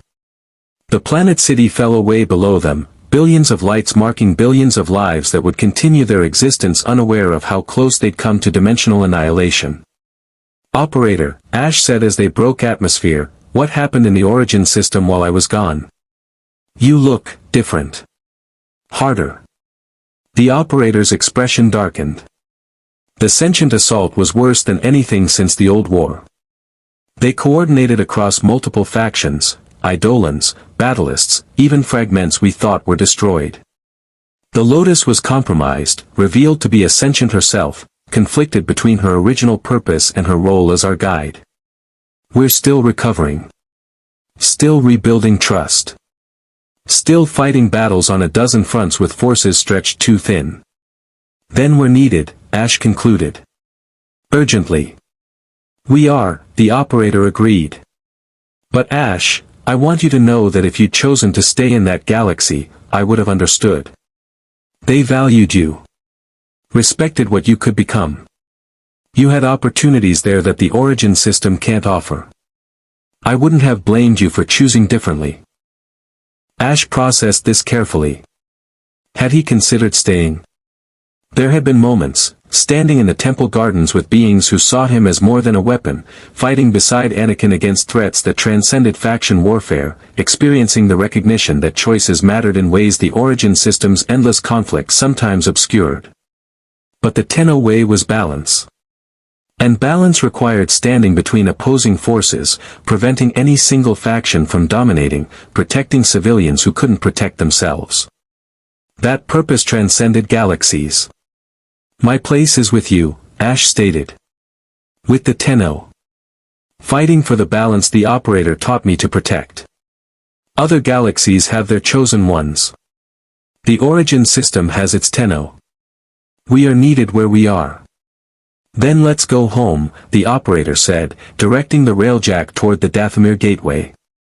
The dimensional portal activated as they approached, ancient Orokin technology responding to void energy signature, barriers parting to allow passage between realities. Through the gateway's shimmer, Ash glimpsed the origin system, Lua's pale surface, Earth-scarred beauty, the scattered remnants of Orokin civilization floating in space like monuments to hubris and achievement intertwined. Home. Changed by his absence, as he'd been changed by his journey. But still home. Ash, the operator's voice was soft, intimate in a way transference used to facilitate but now came through simple trust. When we get back, we'll work on restoring transference. Or developing new ways to coordinate. But regardless of whether we're linked mentally or just working as partners, I want you to know, I trust you. I respect what you've become. And I'm proud to fight beside you. As I am proud to serve the balance alongside you, Ash replied. The railjack crossed the dimensional threshold, reality folding around them like a curtain closing on one story and opening on another. The gateway sealed behind them, barriers strengthening, the two galaxies separated once more by membranes of spacetime that would hold, for now. In the meditation garden, Ahsoka stood alone long after the others had departed, looking up at stars that contained countless realities, infinite possibilities, and the knowledge that somewhere, across dimensional barriers, a friend fought battles she'd never witness but would always support in spirit. May the Force be with you, Ash, she whispered. And may the void protect you. Always. On Coruscant's surface, in the ruins of the Senate building, something stirred in shadows too deep for light to penetrate. Palpatine's presence, wounded but alive, contemplating the dimensional traveler who disrupted his plans and the convergence that had nearly succeeded. He would rebuild. Regroup. The Sith were patient. And dimensional barriers, once weakened, were never quite as strong as before. But that was a threat for another day. Another story. Another choice. In the origin system, the railjack emerged into combat immediately. A sentient fighter wing had detected the gateway's activation and moved to intercept. The operator's hands flew across controls, shields redirecting, weapons charging. Ash felt the familiar rhythms of Tenno warfare, the dance of violence and precision that had defined his existence for centuries. Contact, the operator called. Multiple battlists, two conculists, and, damn, an Eidolon terrorist coming through the asteroid field. Ash, I need you on forward cannons. Affirmative, Ash responded, moving to weapon stations with practiced efficiency. But as he targeted the first sentient fighter, as familiar combat protocols engaged and centuries of experience guided his actions, something was different. The lessons learned in another galaxy remained. The principles demonstrated by beings who'd never heard of the Tenno but understood what warriors could become. The knowledge that choice mattered, that power could protect, that weapons could be more than their programming. He squeezed the trigger, disintegrating the sentient fighter with precise fire. Then the next. Then the next. Defending the gateway, protecting dimensional barriers, maintaining the balance between realities. It was what Tenno did. What he did. What he chose to do. And somewhere, across dimensional space so vast that even the void couldn't easily traverse it, Anakin Skywalker stood in the Jedi Temple and made his own choices. Guided by principles taught by masters and friends, by painful lessons and hard-won wisdom, by the memory of a warframe who demonstrated that warriors transcended their origins. Two realities, separated by dimensional barriers. Two warriors, fighting battles specific to their galaxies. But connected by something that transcended distance or dimension, the understanding that power, guided by principle, could protect what was worth protecting. That purpose wasn't programmed, it was chosen. And that choice, repeated daily across infinite realities, was what prevented chaos from consuming everything. The battle raged on. The war continued. The balance held. And in the spaces between spaces, the man in the wall watched with interest, noting how his chosen toys had performed, how they'd grown, how they'd defied expectations while simultaneously fulfilling deeper purposes he'd never explicitly stated. Rap. Tap. Tap, it whispered to itself, amused and perhaps slightly impressed. They think they've won. They think their choices matter. But they don't realize, their choices are my design. Free will I gave them. Purpose they found themselves. And in finding it, they serve the only balance that truly matters, the balance between chaos and order, between void and form, between what I am and what they choose to become. It laughed, and dimensional barriers shuddered across infinite realities. Let's see how long they can maintain it. Let's see how many times they choose correctly before inevitability catches them. It'll be fun. It's always fun. That's why I let them play. But in the origin system, Ash fought beside his operator with renewed purpose, carrying a dimensional blade gifted by beings from another reality, guided by principles that transcended programming, protected by the knowledge that he'd been tested in fires that should have destroyed him and emerged stronger. The sentience fell. The balance held. And the Tenno endured, as they always had, as they always would, guardians of a system that needed guardians, warriors who chose what they protected rather than simply following orders. It was enough. It would always be enough. Because choice, repeated infinitely across infinite realities, was the only thing that truly mattered. Mission complete. Dimensional convergence, prevented focal point, stabilized Sith Lord, exposed Jedi Order, preserved origin system, defended Tenno principles, maintained Warframe designation, Ash, returned home status, autonomous operation proven successful recommendation, continue independent deployment protocols final assessment, exceptional. The operator reviewed the mission data one final time, then archived it with a notation, Ash proved that Warframes can operate independently without losing Tenno principles. Recommend expanding autonomous operational authority for all frames. We are more than weapons. We are warriors who choose what we fight for. This is our strength. And in a meditation garden on Coruscant, a small plaque was installed beside the restored reflecting pools, bearing an inscription in both Galactic Basic and Orokin script. In memory of Ash, Tenno warrior, who taught us that heroes transcend their origins, that choice defines destiny, and that power, guided by principle, can protect what is worth protecting. May travelers from distant realities always find welcome here. May warriors from unknown dimensions always find allies. And may the balance between all realities hold eternal. Below it, in smaller text, a final line that made Ahsoka smile every time she read it. Weapons that choose their purpose are not weapons at all. They are warframes. And the galaxy is richer for having known them.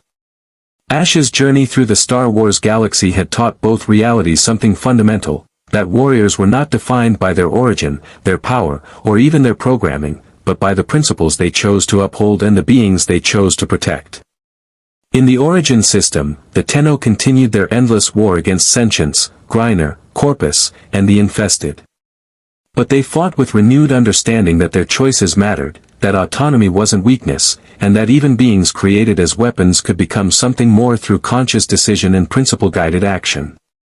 In the Star Wars galaxy, the Clone Wars eventually ended, though not without cost, not without sacrifice, and not without fundamental transformation of everything the Republic had been. But Anakin Skywalker remained true to the path he'd chosen during Convergence, guided by principles reinforced by a dimensional traveler who demonstrated that destiny was merely another word for choice. The dimensional gateway remained sealed but not destroyed, guarded by Jedi and clones who understood that their galaxy was one of many, that threats could emerge from dimensional space, but that allies could as well. And when future crises threatened either reality, when dimensional barriers weakened again or convergence loomed once more, the pathway would exist for warriors to cross between worlds and stand together against threats that transcended any single galaxy. Because balance wasn't achieved through isolation. It was maintained through vigilance, cooperation, and the understanding that power, regardless of its source, could protect rather than destroy when guided by warriors who chose what they fought for. The void and the force would never touch. But the beings they empowered could stand side by side, united by principles that transcended dimension, reality, or origin. And in the end, that was what mattered most.